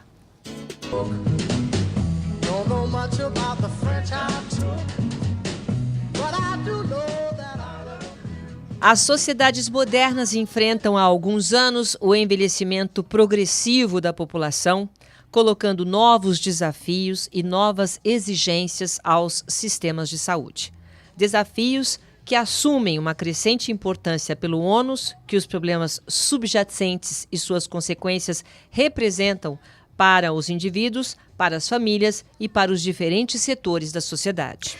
Com o aumento da longevidade, os profissionais de saúde, mais especificamente os enfermeiros, veem o aumento da complexidade na sua prática de cuidados de enfermagem. Emerge um novo paradigma do cuidar. Contudo, a realidade mostra que, em relação aos cuidados, as práticas assistenciais, de uma maneira geral, ainda não refletem as mudanças necessárias na estrutura e no contexto das problemáticas associadas ao processo de saúde e doença. Para falar sobre os cuidados da saúde com os idosos, vamos conversar com Thaís Lorenzetti Fortes, que é coordenadora auxiliar do curso de enfermagem da Unip. É isso mesmo, Thaís? Estamos diante de um novo paradigma do cuidar?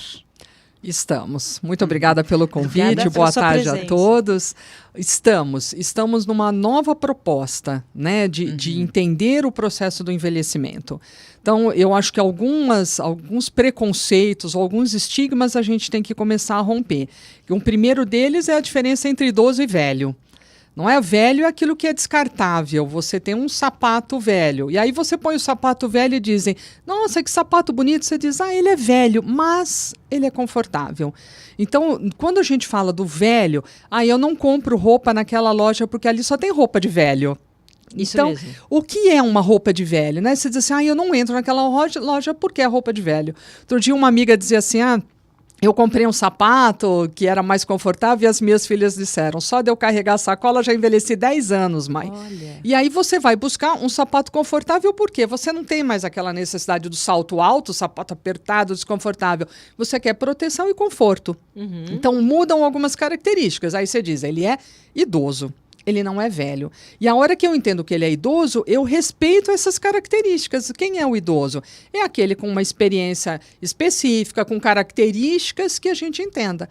E hoje, você formado em enfermagem, impossível você não cruzar com um idoso.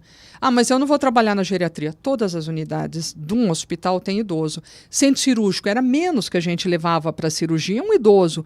Hoje é muito mais comum, porque ele tem condições de se recuperar. Na UTI, não vou levar o idoso, ele vai acabar morrendo. Não! Hoje o idoso vive até mais de 100 anos com qualidade. Então você vai ter no centro cirúrgico. Na pediatria, quem é que acompanha a criança no hospital? Os pais estão trabalhando, é o avô. E se o avô não estiver acompanhando legal, aquela criança não se recupera bem. Então, a gente tem o idoso em todos os locais. As unidades básicas de saúde estão cheias de idosos. Nos locais de trabalho, eu vou fazer saúde do trabalhador. Quantos idosos continuam trabalhando? Então, o idoso ele está em todos os locais. E se a gente não entender a complexidade do idoso, a gente não vai conseguir fazer esse trabalho. Não é? Então, características diferentes de uma absorção de uma medicação, de um efeito colateral ou características do teu organismo. E entender que o processo de envelhecimento ele é individual. Cada um envelhece à sua maneira. Dentro do mesmo grupo, da mesma espécie, nós humanos, os cachorros hoje, né? A gente vê cachorro envelhecendo com doenças que você não via. Cachorro com câncer, cachorro com diabetes. Não é? Então, dentro da própria espécie, tem um processo de envelhecimento que é comum, mas ele é individual. Quem não tem uma tia, uma prima que nunca quis sair de casa? Ai, vamos tal lugar. Não vou, tô cansado. Você diz, ai, você parece velha. Isso. Não é? Então, ela tem um processo de envelhecimento diferente do seu, que tem uma outra dinâmica.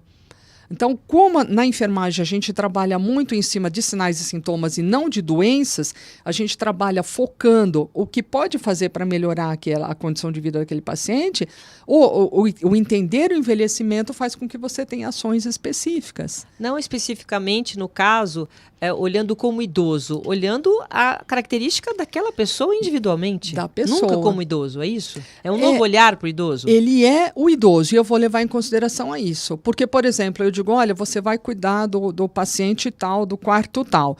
Ai, aquele velho, todo velho é chato. Né? Todo velho é ranheta. São rótulos, exato. Né? São rótulos. É a roupa do velho, é um programa de velho, essa música de velho. Você está parecendo velho porque você não sai de casa. Exato. Então, preconceito, né? A professora está em tudo. Está em tudo. E a gente tem uma questão muito importante, a gente estava até conversando aqui na sala de espera, e falando da questão da sexualidade. Não é? Como o velho hoje vive mais, o idoso, ele tem uma longevidade maior, ele tem atividade sexual e nenhum dos programas foca idoso. Quando você vê, vamos lá no carnaval, vamos falar do uso da camisinha e tudo mais, nenhuma campanha fala de idoso. Não é? Quando você fala de campanhas de prevenção de IST, você não foca o idoso, porque pelo estigma, o idoso não tem atividade sexual. Pelo estigma, o idoso não é ativo. Vamos ver a fila prioritária. Você vai ao banco, tem a fila prioritária. Qual é a legenda que tem lá para você saber? Tem a mulher grávida, então alguém com vestidinho e um barrigão. A criança de colo, alguém com uma criança de colo. E o idoso? Não sei uma como bengala. É que é. Ah, é uma bengala. É alguém Eu curvado com uma bengala. Não Quem você conhece aos 60 anos de idade que usa bengala? Ninguém. E a 80, 90. Então, para o estigma, o idoso é aquilo que o Dr. Pastore falou, de chinelinho em casa fazendo crochê. Não tem porque mais. Se você ficar em casa fazendo crochê, você vai pirar. E aí você vai perdendo todos os estímulos cognitivos que são importantes para você manter um envelhecimento saudável. São os grupos de terceira idade. Tem instituições que fazem isso brilhantemente. Não é? Na própria Unip, a gente tem algumas clínicas de saúde em que a gente faz trabalhos preventivos de envelhecimento e que fazem acompanhamentos com propostas, inclusive, desses estímulos cognitivos. Que é de reunir as pessoas, é isso que você está falando? E fazer atividades. Então, mesmo que você vá num grupo para fazer um crochê, vamos pensar, eu digo assim, são coisas assim tão básicas, né? Eu não sei fazer crochê, mas você tem que contar os pontinhos certos da carreira, você tem um movimento que depende de uma cognição, e para você fazer as receitas do crochê, tem uma hora que reduz o ponto, tem uma hora que muda o ponto, então ele exige um raciocínio. Olha, e aí vamos todos nós, por exemplo, tem clubes que fazem, né? As senhoras vão aqui fazer trabalhos que vão fazer da cesta das crianças. Então, a gente se reúne para fazer o crochê. E à medida que eu me reúno, eu conto a minha história, você conta a sua, e eu me identifico, porque eu vou perdendo os meus pares, né? As pessoas da minha faixa etária vão morrendo, os meus parentes vão morrendo, e eu vou perdendo essa referência. Então, com quem eu converso? Se todos da minha idade foram morrendo e não estão entendendo as minhas aflições. Então, nesses grupos de terceira idade, uma pintura, um crochê, um tricô, as atividades físicas, todas as unidades básicas de saúde têm gratuitamente ou um tai chi chuan, ou tem uma atividade física lá, uma dança, né, que é muito alegre. Exato. Então, tem atividades que fazem um movimento e que te colocam socialmente. E o quanto é importante esse convívio social. Mas a Unip já se preocupa até com isso. Não só a parte técnica do enfermeiro, mas também do idoso como um todo. Exatamente. Então, a gente, nos locais que a gente está, na comunidade, a gente tem essa possibilidade nas clínicas de oferecer um acompanhamento. Por exemplo, agora em março, abril propriamente, a gente começa a campanha de vacinação, né, da gripe, a influenza. nas clínicas a gente faz. Então, o que acontece? A hora que o idoso chega, ele é um ambiente diferente de uma unidade básica. Não é? Então, ele chega para tomar vacina e a gente já oferece os outros serviços de acompanhamento da pressão, da glicemia, de uma atividade que ele possa participar ali, das consultas com nutrição. Então, que são atividades de promoção de saúde. Às vezes, ele já tem um diagnóstico de hipertensão. Mas o que a gente pode estar fazendo para melhorar? Então, se a hipertensão está relacionada a um quadro depressivo, angustiante, ele vem aqui, bingo. No bingo, ele tem que ouvir o número ou a informação que você dá, localizar no cartão, marcar. A cabeça, a gente precisa sair daqui do programa e ir pro bingo, hein? Ir pro bingo. Nossa, né? Proibido, não pode ter dinheiro envolvido, não é? Mas aí ele tem que localizar, marcar e identificar o momento em que ele faz lá Olha a trinca. quanta parte cognitiva que usa, né? E a gente vem lutando, assim, para manutenção do que a gente chama de autonomia. Não é? Nós, quando a gente é pequeno, a gente briga por autonomia. Eu quero pôr a roupa que eu gosto, eu quero comer, eu quero ir. Até a hora que você diz, a hora que eu trabalhar, o meu primeiro salário, eu vou fazer aqui. Eu vou realizar algum desejo. E aí, no envelhecimento, você perder essa parte dessa autonomia é uma grande crise de consciência que você tem ali. Depender dos outros. Depender para muitas coisas. É verdade. Coisas mais simples, né? A gente faz o próprio prato para se alimentar, não é? E eu costumo brincar com os alunos, eu digo, e aí, o arroz vai em cima do feijão ou o feijão em cima do arroz? Porque cada um vai montar o seu prato. E a hora que você vai fazer uma colherada para colocar na boca, você monta o que você quer. Se você depender de alguém para montar o seu prato e para te alimentar, começa ali alguma coisa que sempre foi tão trivial e começa a ser angustiante. Eu não quero comer. Por quê? Porque do jeito que ela põe no prato não me agrada, porque ela mistura a salada com o quente. E isso, para mim, eu passei a vida inteira sem fazer. Então, você entra, quando você diz, o cuidado é igual. Quando você é internado num hospital, normalmente você toma banho logo cedo, tem a visita, tem os procedimentos. Mas não, eu passei a vida inteira tomando banho às 6 horas da tarde. Eu não quero tomar banho de manhã. E isso é uma invasão. Então, até que ponto a gente pode ser flexível e propor um olhar diferente para esse idoso? Respeito mesmo, né? Respeitar a individualidade. Ele entender que ele não está na casa dele, mas a gente também entender que ele é uma pessoa de 70, 80, 90 anos de idade, com uma história, com hábitos que devem ser respeitados também. E entender também alguns efeitos do próprio processo de envelhecimento, né? Então, quando a gente fala, vamos tentar trabalhar com promoção de saúde, com prevenção, existem as chamadas grandes síndromes geriátricas, que são muito próprias do envelhecimento e que podem ou não virar um grande problema. A primeira delas, incontinência urinária. É o maior sofrimento. Pois é, ela passa despercebida ou camuflada. Ela é mais comum nas mulheres do que nos homens, e aí a mulher diz assim, mas isso é normal. Não, não é normal. E muito do envelhecimento, eu estou esquecendo muito as coisas. Isso é normal. Normal, porque eu já estou ficando velha, né? Eu tenho dor nas costas. Isso é normal. Não é normal. Não é? Enquanto eu puder melhorar essa condição, vai deixar de ser normal. Aquela coisa de não aceitar mesmo, né? Você não se resignar. Exato, e de buscar assim, então não tem cura? Ok, eu busquei solução, não tem cura, como é que eu vou contornar essa situação? Voltando lá para a incontinência urinária, o que acontece? Tem perda urinária. Tá, você usa um absorvente, usa uma fralda higiênica, eu uso fralda.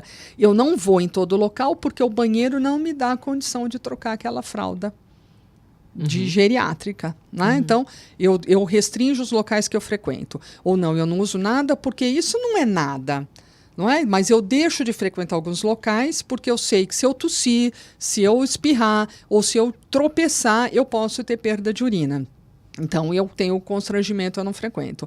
Não vou mais à casa dos outros porque eu acho que tem cheiro, né? Porque eu fiz xixi na calça, eu tenho urina.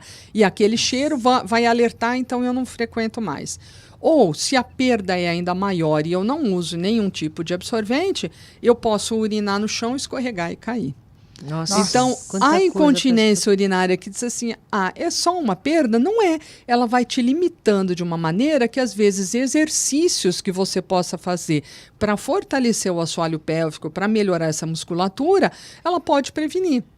mas você não conta para ninguém porque você tem vergonha, não é? E não fala também para o médico quando você vai, porque é normal.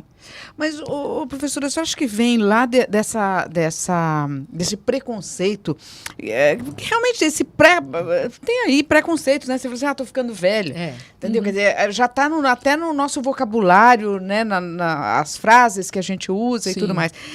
Já vem disso, e aí a pessoa até diante de um médico, do próprio enfermeiro, e aí ela tem receio de fazer a sua queixa? Constrangimento? Eu acho que tem alguns casos de constrangimento. E aí, do outro lado, também não tem a pergunta.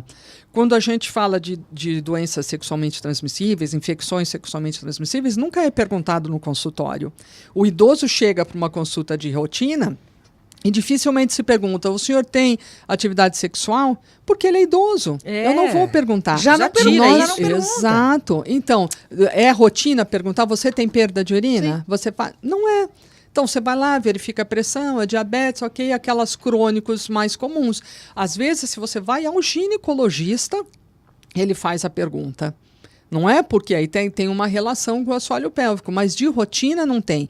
E ele sente algum constrangimento. Se ele não sentir essa proximidade com o Thaís, eu profissional. Eu confesso para você que eu tô encantada. Eu tô impressionada porque, assim, quando você fala, eu vou entrevistar alguém que vai falar sobre enfermagem, você tem aquela visão do enfermeiro que vai, que tira, que troca, que entra no quarto, tem um relacionamento paciente, mas não com essa amplitude, com essa reflexão de como realmente um paciente é tratado. Então, essa relação paciente, né, no caso idoso, nós estamos falando de idoso aqui, e o enfermeiro, ela mudou. Mudou. É uma nova... Quer dizer, os alunos hoje em dia da faculdade, da Unip, eles estão tendo uma nova percepção, né? Tomara, né? Assim, a gente um idoso que não era visto sim. dessa forma. Não, que é estigmatizado. Eu falo por mim, né? Eu deixei o cabelo branco a coisa de Aliás, tá lindo. ano e Tá meio. lindo, tá lindo, Obrigada, tá lindo. A coisa de 1 ano e meio. E aí eu entro em sala de aula, eu digo assim, quem acha que eu sou idosa? E aí aquele constrangimento. E eu digo, então, aula número 1. Se acha que eu sou idoso, que parâmetro você usou? É a cor do meu cabelo? É rugas? Olha é a minha isso. postura? Não é? O que diz para você que eu sou idoso? E outra, lição número 2, por que o constrangimento? É feio ser idoso? Me faz menos o fato de eu ser idoso ou não? Você já começa assim a aula. Então, vamos parar e vamos pensar o que é que a gente traz de estigma em relação ao idoso. Isso é uma coisa para a gente pensar também, né? Para sempre. Também. Não é? E está sendo uma tive que me reflexão muito repensar. importante isso. É curioso porque foi só a cor do cabelo e o quanto me exigiu de mudança de postura, porque aí começam a me dar preferência, né, em alguns locais. E aí você diz assim, nossa, eu não tenho 60 anos ainda, que é o que é considerado por lei, né, idoso.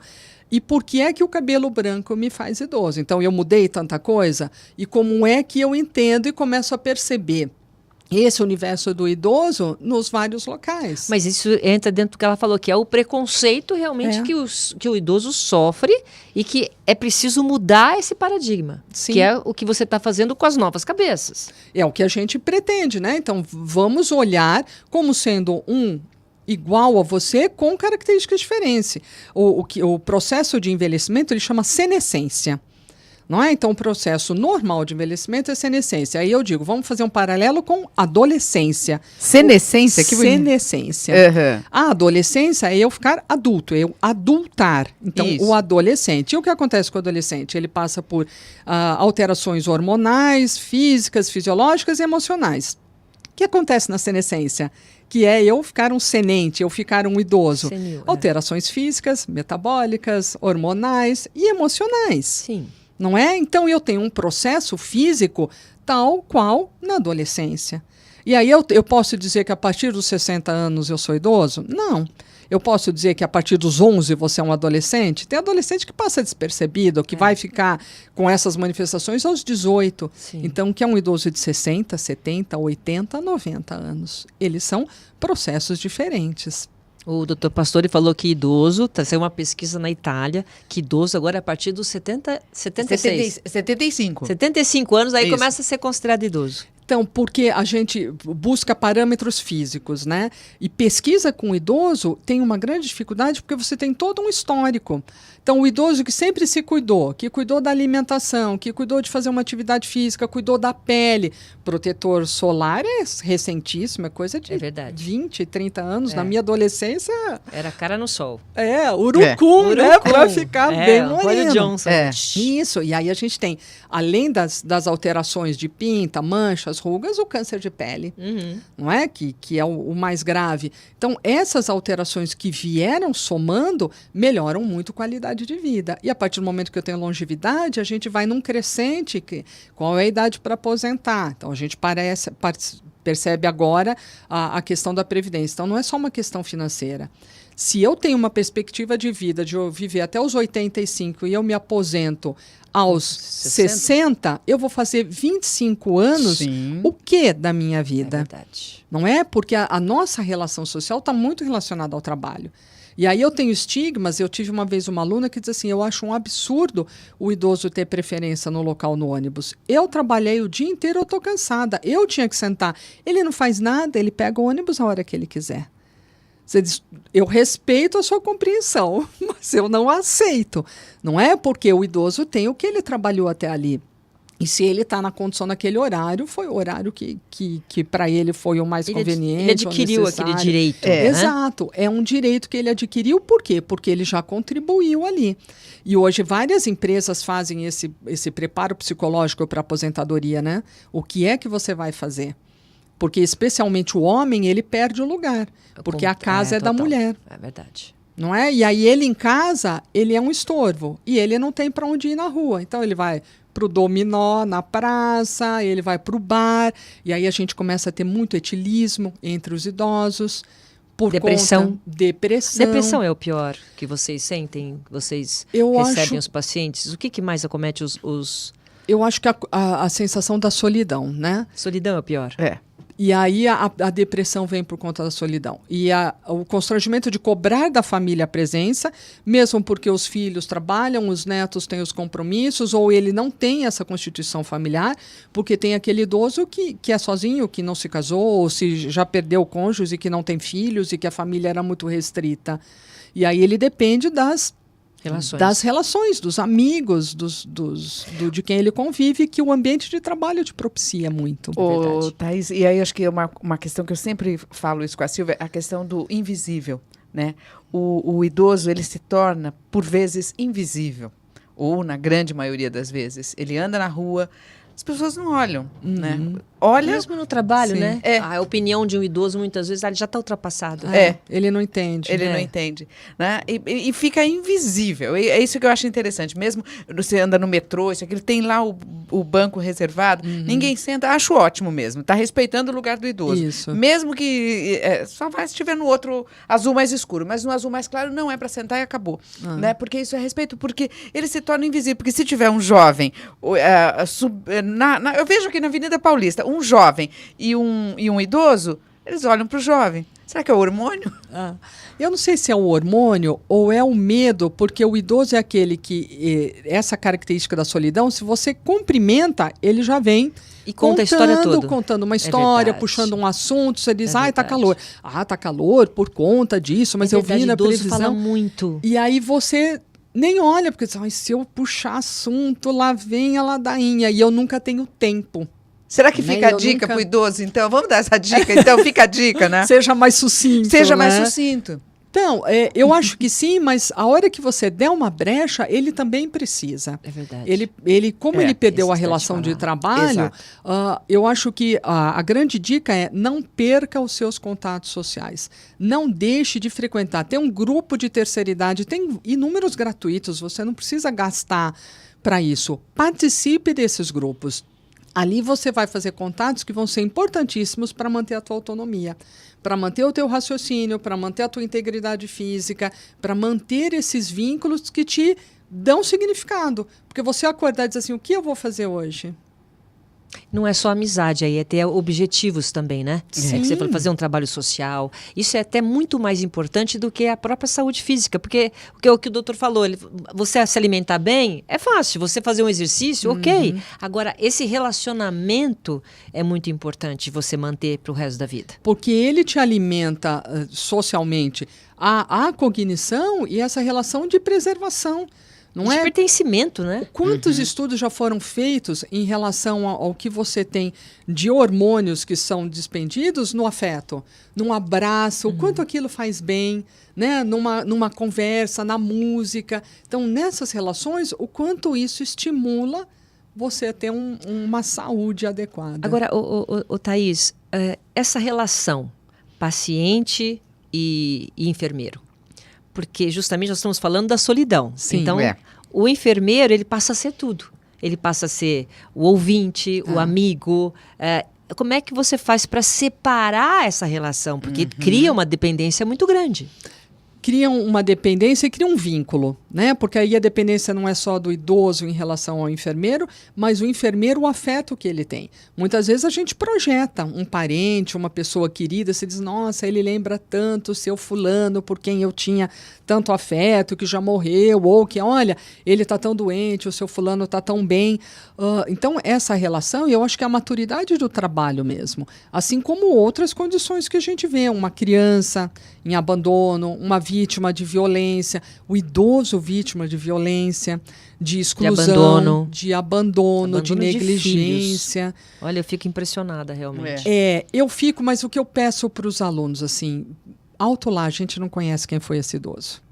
Né? Muitas vezes esse idoso foi um pai negligente, foi um pai agressivo, foi alguém que sempre manteve uma distância com os filhos. E por mais resignação que você tenha, para você olhar para aquele pai com um carinho, então vamos conhecer a história, porque a gente só está conhecendo a história daquele idoso que está se mostrando um idoso afetuoso e muito legal com a gente. Mas você não pode, então, quando você dá essa instrução para o aluno, é para não se envolver nos problemas. Para não julgar. Não julgar. Olha, para não julgar. Que ponto interessante. A gente não está ali para julgar, mas a família abandonou. Você não sabe se ele não abandonou essa família antes dele ser abandonado, né? Porque existem várias maneiras de abandono, né? O abandono afetivo também, quer dizer, eu não tenho vínculo nenhum com aquele pai, por que agora que ele está doente eu tenho que ser legal se ele nunca foi comigo? Então, o primeiro deles é não julgar. E ali é ouvir. Eu posso ouvir as queixas, entender, se eu acreditar que, por exemplo, ele está num quadro depressivo por conta dessa condição que ele está, existem medicações que possam melhorar. Existe atividade física, mais que atividade física, para te dar disposição, alegria e sair da depressão, que também é excelente. Então, vamos fazer uma caminhada, vamos a um parque, vamos nos reunir com amigos, né? Então, tem ali possibilidades, e mesmo dentro do serviço hospitalar. Então, vamos caminhar no corredor ele encontra com outra pessoa, não é? Proponha objetivos para que ele possa reorganizar essa vida e repensar mesmo ali, porque ele não morreu, ele está vivo. Isso é do seu tempo. Meu tempo é hoje, eu estou vivendo. Isso mesmo. Já diria o mestre Paulinho da Viola. Meu tempo é hoje, né, professora? Pois é. Ô, professor, eu queria ficar com duas reflexões aqui e puxar tanto para o lado do aluno, como das pessoas que estão nos assistindo, as pessoas que estão ouvindo a gente pela rádio, uma nova reflexão sobre a questão do idoso. Né? Eu acho que assim temos que repensar até no jeito de falar o vocabulário da gente. Sim. Velho é o teu armário, né? Velho é o teu sapato, muito usado. Muito usado, não é isso. E assim, essa questão da reflexão, ela está nas maiores sutilezas que estão no nosso dia a dia. Né? A gente tem que olhar diferente para a questão do idoso. Eu acho que esse programa valeu para isso, né, Silvia? Reflexão maravilhosa que você fez. A forma como você mudou, né? O olhar que a gente tem para o idoso. E sabendo que o aluno da Unip, né, do curso de enfermagem, já sai com essa percepção, né, professora? Exato. Porque se a gente pensa que eu vou ser idoso amanhã ou depois de amanhã, como é que eu projetei? Nenhum de nós projeta envelhecimento acamado, imobilizado, dependente. Não é? Eu digo assim, eu quero ser um idoso que viaja, que participa. O que eu faço hoje para ter esse envelhecimento? O que eu vejo naquele idoso que eu não quero ser, como é que eu previno para chegar diferente naquele Como é que eu preservo processo? as minhas relações para não ficar sozinho? Exato, não é? Exato. Para saber Construo que lá na hoje, frente... E não é cobrar lá na frente. Ninguém me liga, ninguém fala comigo, né? Exato. Tem que... Eu que fiz tanto por você e você, Não, nada de não cobrança. é um negócio. Outra lição também, né? Não julgar, né, professor? Acho que é muito importante. Agora, só que o nosso tempo está acabando, mas você falou da clínica da Unip, você é da chácara, da unidade chácara? Da unidade chácara. E como é que, assim, prestando aí um serviço, já que nós estamos no rádio? Nós temos aqui em São Paulo clínicas no Campus Norte, na Chácara, Vergueiro, Bacelar e Marquês. Tá. Então, essas clínicas, elas atendem gratuitamente a população. Nós fazemos acompanhamento de hipertensos, de diabetes, programas de idoso, programas de saúde da mulher, programas de criança. Então, são atendimentos a pacientes crônicos, né? Aqueles que o Dr. Pastore tinha comentado, e fazemos atividades, como, por exemplo, campanhas de vacinação, visitas domiciliares, trabalhos em empresas. Alguns condomínios pedem, vem aqui conversar com a gente sobre determinado assunto. A gente vai no salão de festas e faz essa atividade. Então, é uma atividade que está incluída no curso de enfermagem e que a gente também acaba acolhendo a comunidade que está próxima ao campus. Sim, nós somos claro, campus com atividades em saúde, por que não compartilhar com a comunidade? Eu quero fazer aqui coro a um vídeo do Drauzio Varela, que ele elogia muito o papel da enfermeira, né? Ele diz assim, o médico passa lá de manhã e quiçá à tarde, mas o enfermeiro, a enfermeira está ali o dia inteiro, né? Esse cuidado, né? Então, procuramos tentar fazer o melhor, né? Mas olha, sempre com essa visão. Muito obrigada pela sua entrevista, viu? Muito obrigada a vocês pela oportunidade. Enriqueceu o debate. O Thaís tem a certeza disso. Quero agradecer a professora Thaís Lorenzetti Fortes, que é coordenadora auxiliar do curso de enfermagem da Unip. Muito obrigada. Muito obrigada a vocês. E seu nome já vai ficar na minha agenda, porque a entrevista foi muito boa. Que bom, muito obrigada. Rápido intervalo, daqui a pouco a gente volta. Até já. Don't know much biology. Don't know much about a science book. Com o crescente número de idosos no Brasil, cada vez mais os arquitetos devem se preocupar com a qualidade dos ambientes projetados para esse grupo de pessoas. Problemas de visão, redução da audição, aumento do peso corporal, dificuldade de locomoção, diminuição do tônus muscular, hipertensão e labirintite, entre outras questões, são fatores que devemos pensar ao projetar a residência de idosos. Um cuidado que já se transformou em tendência. Com a longevidade como inspiração, os arquitetos reinventam ambientes modernos de olho em um futuro cada vez mais promissor. Para falar sobre arquitetura direcionada ao idoso, vamos conversar com Beatriz de Almeida Pacheco, coordenadora auxiliar do curso de Design de Interiores da Unip. Obrigada pela presença, Bia, e quero começar com uma pergunta. O idoso é um cliente diferente? Bom, primeiro eu queria agradecer, né, a vocês pelo convite. Eu acho que qualquer pessoa é um cliente diferente, não é verdade? O idoso, inclusive. O idoso, inclusive. Eu acho que uma das questões principais aqui da arquitetura é a gente pensar sempre na pessoa para a qual a gente está projetando, né? E, na verdade, muitas vezes a gente projeta para um futuro idoso. Eu acho que essa questão do aumento da longevidade, né, a questão da longevidade de um modo geral, faz com que a gente comece a pensar que quando a gente vai projetar a casa de uma pessoa que às vezes tem 30, 40 anos, a gente está projetando uma casa que a pessoa pretende viver o resto da vida. Então, eu não projeto para o idoso de agora, eu projeto para o idoso de agora e para o idoso de daqui 20 anos, né? Então, sempre tem que ter essa preocupação. Essa é uma maneira de pensar atual dos arquitetos, porque antigamente não tinha essa preocupação. Hoje, o olhar já é... Tudo bem, eu vou fazer meu apartamento, eu estou com 30 anos de idade. Já existe essa perspectiva, você já passa para os alunos isso. Vamos pensar numa geração futura, porque está todo mundo vivendo muito mais, independente de quem vem pela frente. Eu não vou ficar nesse apartamento, eu vou trocar o apartamento, mas vai vir outro que também vai ficar idoso. Já é uma nova forma de se construir? Eu acho que tem uma tendência no design, de um modo geral, e a arquitetura está aí dentro, né, quando a gente projeta alguma coisa, que é uma tendência do design universal. E o design universal é o design para todo mundo.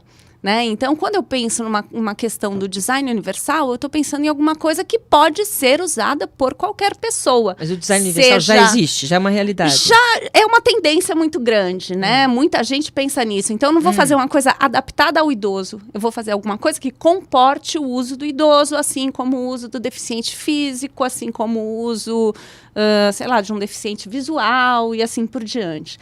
Claro que isso é uma discussão relativamente nova, né? Se a gente for pensar toda essa questão da acessibilidade, e aí a gente pode incluir o idoso, né, nesse grupo de pessoas que necessitam de uma atenção especial, justamente por causa dessas questões que vocês falaram, a gente acha... isso é relativamente novo, né? Se a gente for pensar, a legislação de acessibilidade é do começo da década de 2000, é do ano de 2000. E aí, na sequência, a gente tem outras leis e a NBR que regulamenta a acessibilidade também da primeira década desse século. Então, é uma preocupação que os arquitetos, de uma maneira geral, não tinham anteriormente, porque isso não estava nem regulamentado. Né? Então, quer dizer, fazer o acesso por rampas, fazer a sinalização no chão, larguras de corredores, etc., para comportar uma pessoa com cadeira de rodas ou muleta e etc. Acho que essas pessoas eram invisíveis antigamente, né? Pois é, de uma maneira geral, né, na verdade. Se a gente pensa em todas essas questões de inclusão, acessibilidade, por incrível que pareça, são muito recentes. Muito recentes. São dessa década, da década passada, quer dizer, é uma loucura. É a gente desrespeito essas pessoas, né? Monstruoso, né? Então, eu penso... Bom, eu me formei na década de 90. A gente não tinha praticamente nada na faculdade que, de alguma forma, trabalhasse com esses grupos que precisam aí de alguma atenção. Hoje a gente tem disciplinas específicas na universidade que trabalham a acessibilidade de uma maneira geral, né? Incluindo os idosos.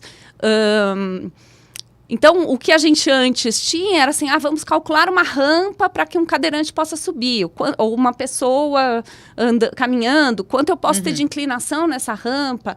Hoje não. Hoje a gente já sabe da responsabilidade que a gente tem ao projetar um ambiente que possa ser usado por qualquer pessoa. E aí essa tendência, quando a gente pensa em inclusão, é uma tendência não de... eu vou fazer alguma coisa para que este grupo específico possa, de uma maneira diferente, usar, mas que a pessoa possa usar sem perceber que ela está usando porque ela é desse grupo específico. Deu para entender? Claro! Então, essa é a ideia do design universal. Eu uso de uma maneira natural. Então, eu não fico excluído. Porque se eu estou incluindo a pessoa, eu tenho que incluir em todas as suas atividades, sem que ela perceba, poxa, mas eu vou ficar num lugar diferente, eu vou ter que subir por um outro caminho, enfim. Quanto mais a gente conseguir integrar, mais legal vai ser. Beatriz, isso, Silvia, também, isso completa a nossa conversa do outro bloco, né? Porque a gente estava falando justamente dessa nova mentalidade para o idoso, né? Quer dizer, você não precisa pensar no idoso como um caso, porque senão, mais uma vez, você segrega. Você exclui da mesma forma. A partir do momento. Exato. A sua parte é ali. Ali é a parte do idoso. Pronto. O sofá ali com aquele canto arredondado ali essa casa é para o idoso, essa sala é para o idoso, né? Ou até para o jovem, vai falar assim, não, eu não quero um apartamento de velho. Exatamente. Eu não quero um apartamento, né? Projetado para o idoso. Não, eu tenho ainda muito tempo pela frente. Então, quando você fala nisso, você está falando na sutileza dos detalhes que já estão incorporados ao apartamento para ninguém perceber. Nem eu que não sou idosa ainda, nem o idoso que já está ali junto com a gente. Exatamente. Então, tem algumas coisas que a gente consegue colocar no dia a dia da nossa prática. Outras ainda não. A gente precisa fazer uma adaptação. Então, quando a gente fala nessa questão do design universal, ele é incrível, mas não é assim tão fácil de ser colocado em prática. Mas acho que cada passinho que a gente dá e que consegue, de alguma maneira, resolver um pequeno pedaço desse quebra-cabeça é legal pra gente, né? E esse design universal já pensa isso, é isso? Pensa, o design universal é alguma coisa que você cria que serve para todo mundo, independente da condição. Vamos lá, o que tem que estar em tudo? Por exemplo, vamos pensar num bebedouro de água. Como que funciona? Quando você tem um bebedouro, normalmente você tem 2. Um alto e um baixo. Você está falando de espaço externo daí? Por exemplo, eu não tenho um bebedouro alto e um baixo? Sim. Porque o cadeirante vai usar o baixo e a pessoa que não é cadeirante vai usar o alto. Já tem uma discriminação aí. Existe uma segregação. Se eu tenho um bebedouro que eu consigo levantar e adaptar a minha altura, porque às vezes eu não preciso ser um cadeirante, eu posso ser uma pessoa de 2,10 metros de altura. A pessoa vai ficar desconfortável bebendo mesmo no bebedouro alto. A questão está no princípio. Está no princípio, exatamente. Aquelas sutilezas de não se notar. Exatamente. Né, para não segregar. Então, se a pessoa adapta essa altura, levanta e abaixa... Está resolvido. Está resolvido. E todo mundo usa o mesmo. Né? Então, por exemplo, se a gente for pensar numa porta de banheiro para uma pessoa que precise de usar uma cadeira de roda ou use 2 muletas, que a gente precisa de um espaço grande para locomoção. Eu não vou fazer uma porta de banheiro de 60 centímetros, de 70, eu vou fazer de 80.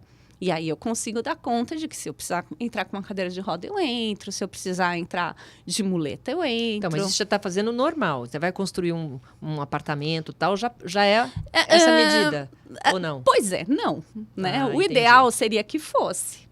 Mas não é, porque daí a gente entra num outro mérito, que é o mérito do valor do metro quadrado do apartamento. Hoje em dia, cada vez os apartamentos são menores, né? Então, aí a gente precisa ter uma adaptação. E muitas vezes os apartamentos, eles trabalham num limite do mínimo tão né, sério, tão ferro e fogo, que a gente não consegue aumentar o tamanho de uma porta. Mas aí é que entra o papel da universidade também. Quer dizer, a Unip já está formando uma nova mentalidade de aluno. Exatamente. Quer dizer, eles já têm que ir para o mercado, esse aluno, ele vai para o mercado de uma outra mentalidade, né? Eu acho que o ideal é que, hoje em dia, o que a gente tem na norma, né? Se a gente vai fazer um ambiente externo, a gente tem que ter lá, para uma quantidade de banheiros, né? A gente precisa ter os banheiros para portadores de necessidades especiais, o PNE, que a gente chama. Essa cabine pode ser um banheiro separado, ela pode estar junto com os outros vasos. Então, se a gente for pensar, o que seria ideal? Que as pessoas pudessem usar qualquer uma das duas. O que acontece? Normalmente, eles são separados ainda. Né? Porque a gente tem todas essas outras questões práticas. Mas a nova mentalidade precisa começar de algum lugar, Mas, de alguma forma, a gente tem que estar atento a isso. O que eu posso fazer para que todo mundo consiga usar? Né? E quando a gente entra dentro da casa da pessoa, aí as coisas ficam mais fáceis para a gente como arquiteto, no sentido de já fazer um planejamento que já vá a longo prazo. Né? Ou porque a pessoa pretende ficar naquele apartamento ou naquela casa pelo resto da vida, ou porque eu estou projetando uma casa do zero, né? Ou porque eu vou reformar uma casa e fazer as adaptações ou tomar os cuidados necessários para acolher esse idoso. O que eu acho mais importante a gente colocar aqui, Beatriz, é essa nova visão. A gente está nesse programa desde o Dr. Pastore, com a Thaís, é a visão realmente não só do idoso, mas dessa inclusão. Essa nova geração que está vindo, quando começar a colocar a cabecinha para criar os novos projetos, já vai pensar uma coisa ampla, né? Isso é o que a gente quer, né? Do tudo, né? Sem essa coisa do preconceito, da segregação. Não, eu vou pensar no idoso, mas eu vou pensar em tudo, todo tipo de inclusão, né? É verdade. Eu acho que, nesse sentido, essa história do design universal é fantástica. Porque daí você está incluindo não só o idoso, mas um grande número de pessoas, né? Com as mais diferentes questões a serem trabalhadas. Então, uma perda da audição, ou da visão, ou mobilidade, ou etc. E conseguir, de alguma maneira, da forma mais natural possível, acolher essa pessoa no espaço arquitetônico.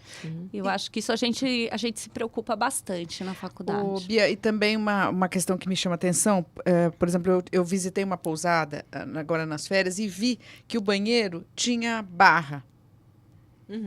Então, corrobora isso que ela está falando. Quer dizer, essa arquiteta provavelmente já pensou, porque ali nessa pousada não vai exatamente o idoso. Quem que ela vai receber? Ela pode receber o idoso, pode receber um cadeirante, pode receber uma criança. Alguém que se acidentou? E que de repente tá lá. E aí, a hora que você já vê o banheiro com aquelas barras, e me chamou a atenção, porque era tudo de cimento queimado, assim, e aquelas barras.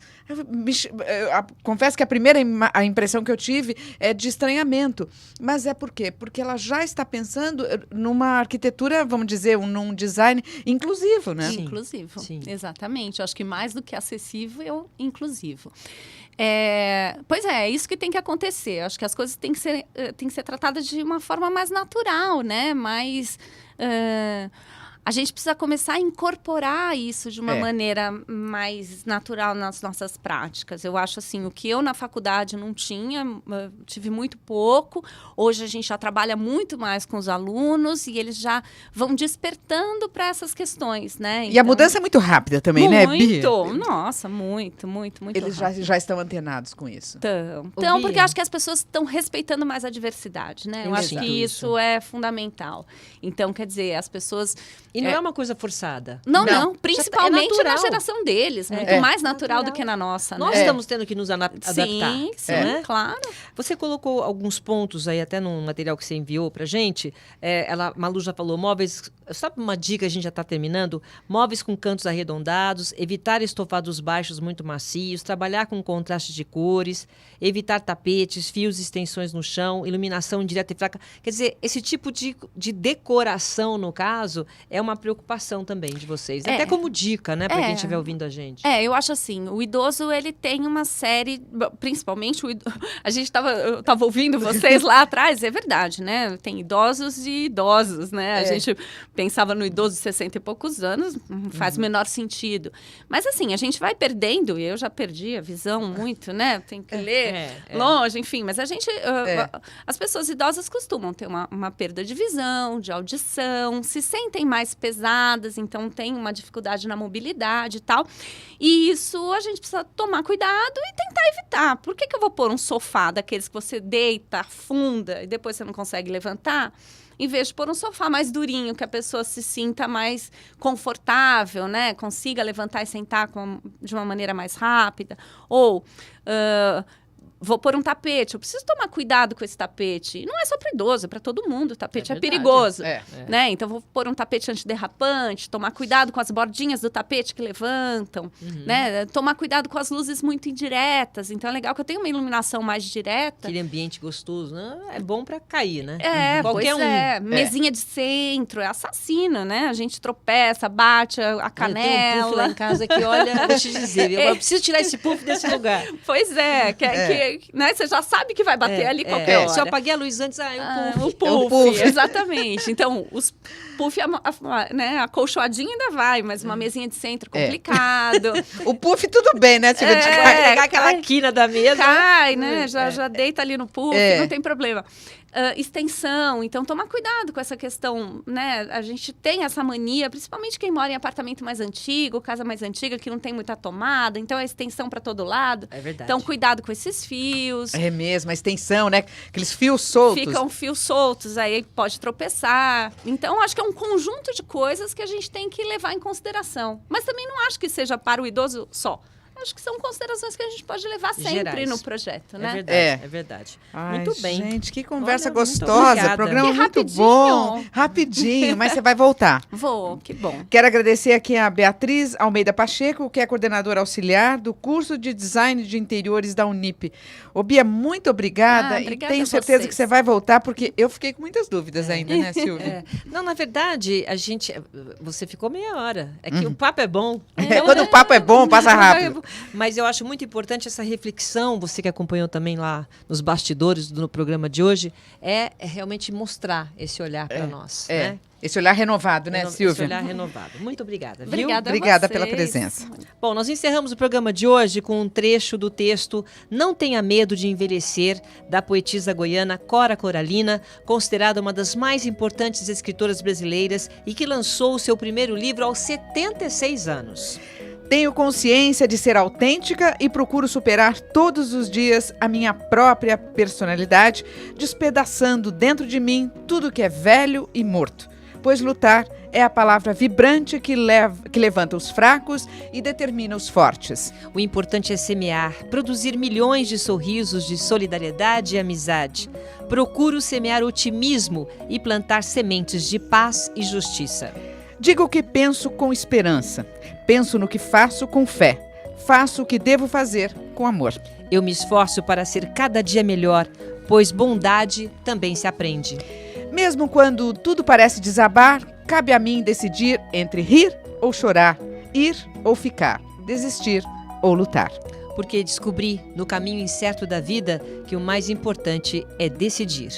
E enquanto a vida se expressar, haverá inúmeras oportunidades de crescer e ser feliz. Ficamos por aqui, lembrando que a educação é uma história sem fim.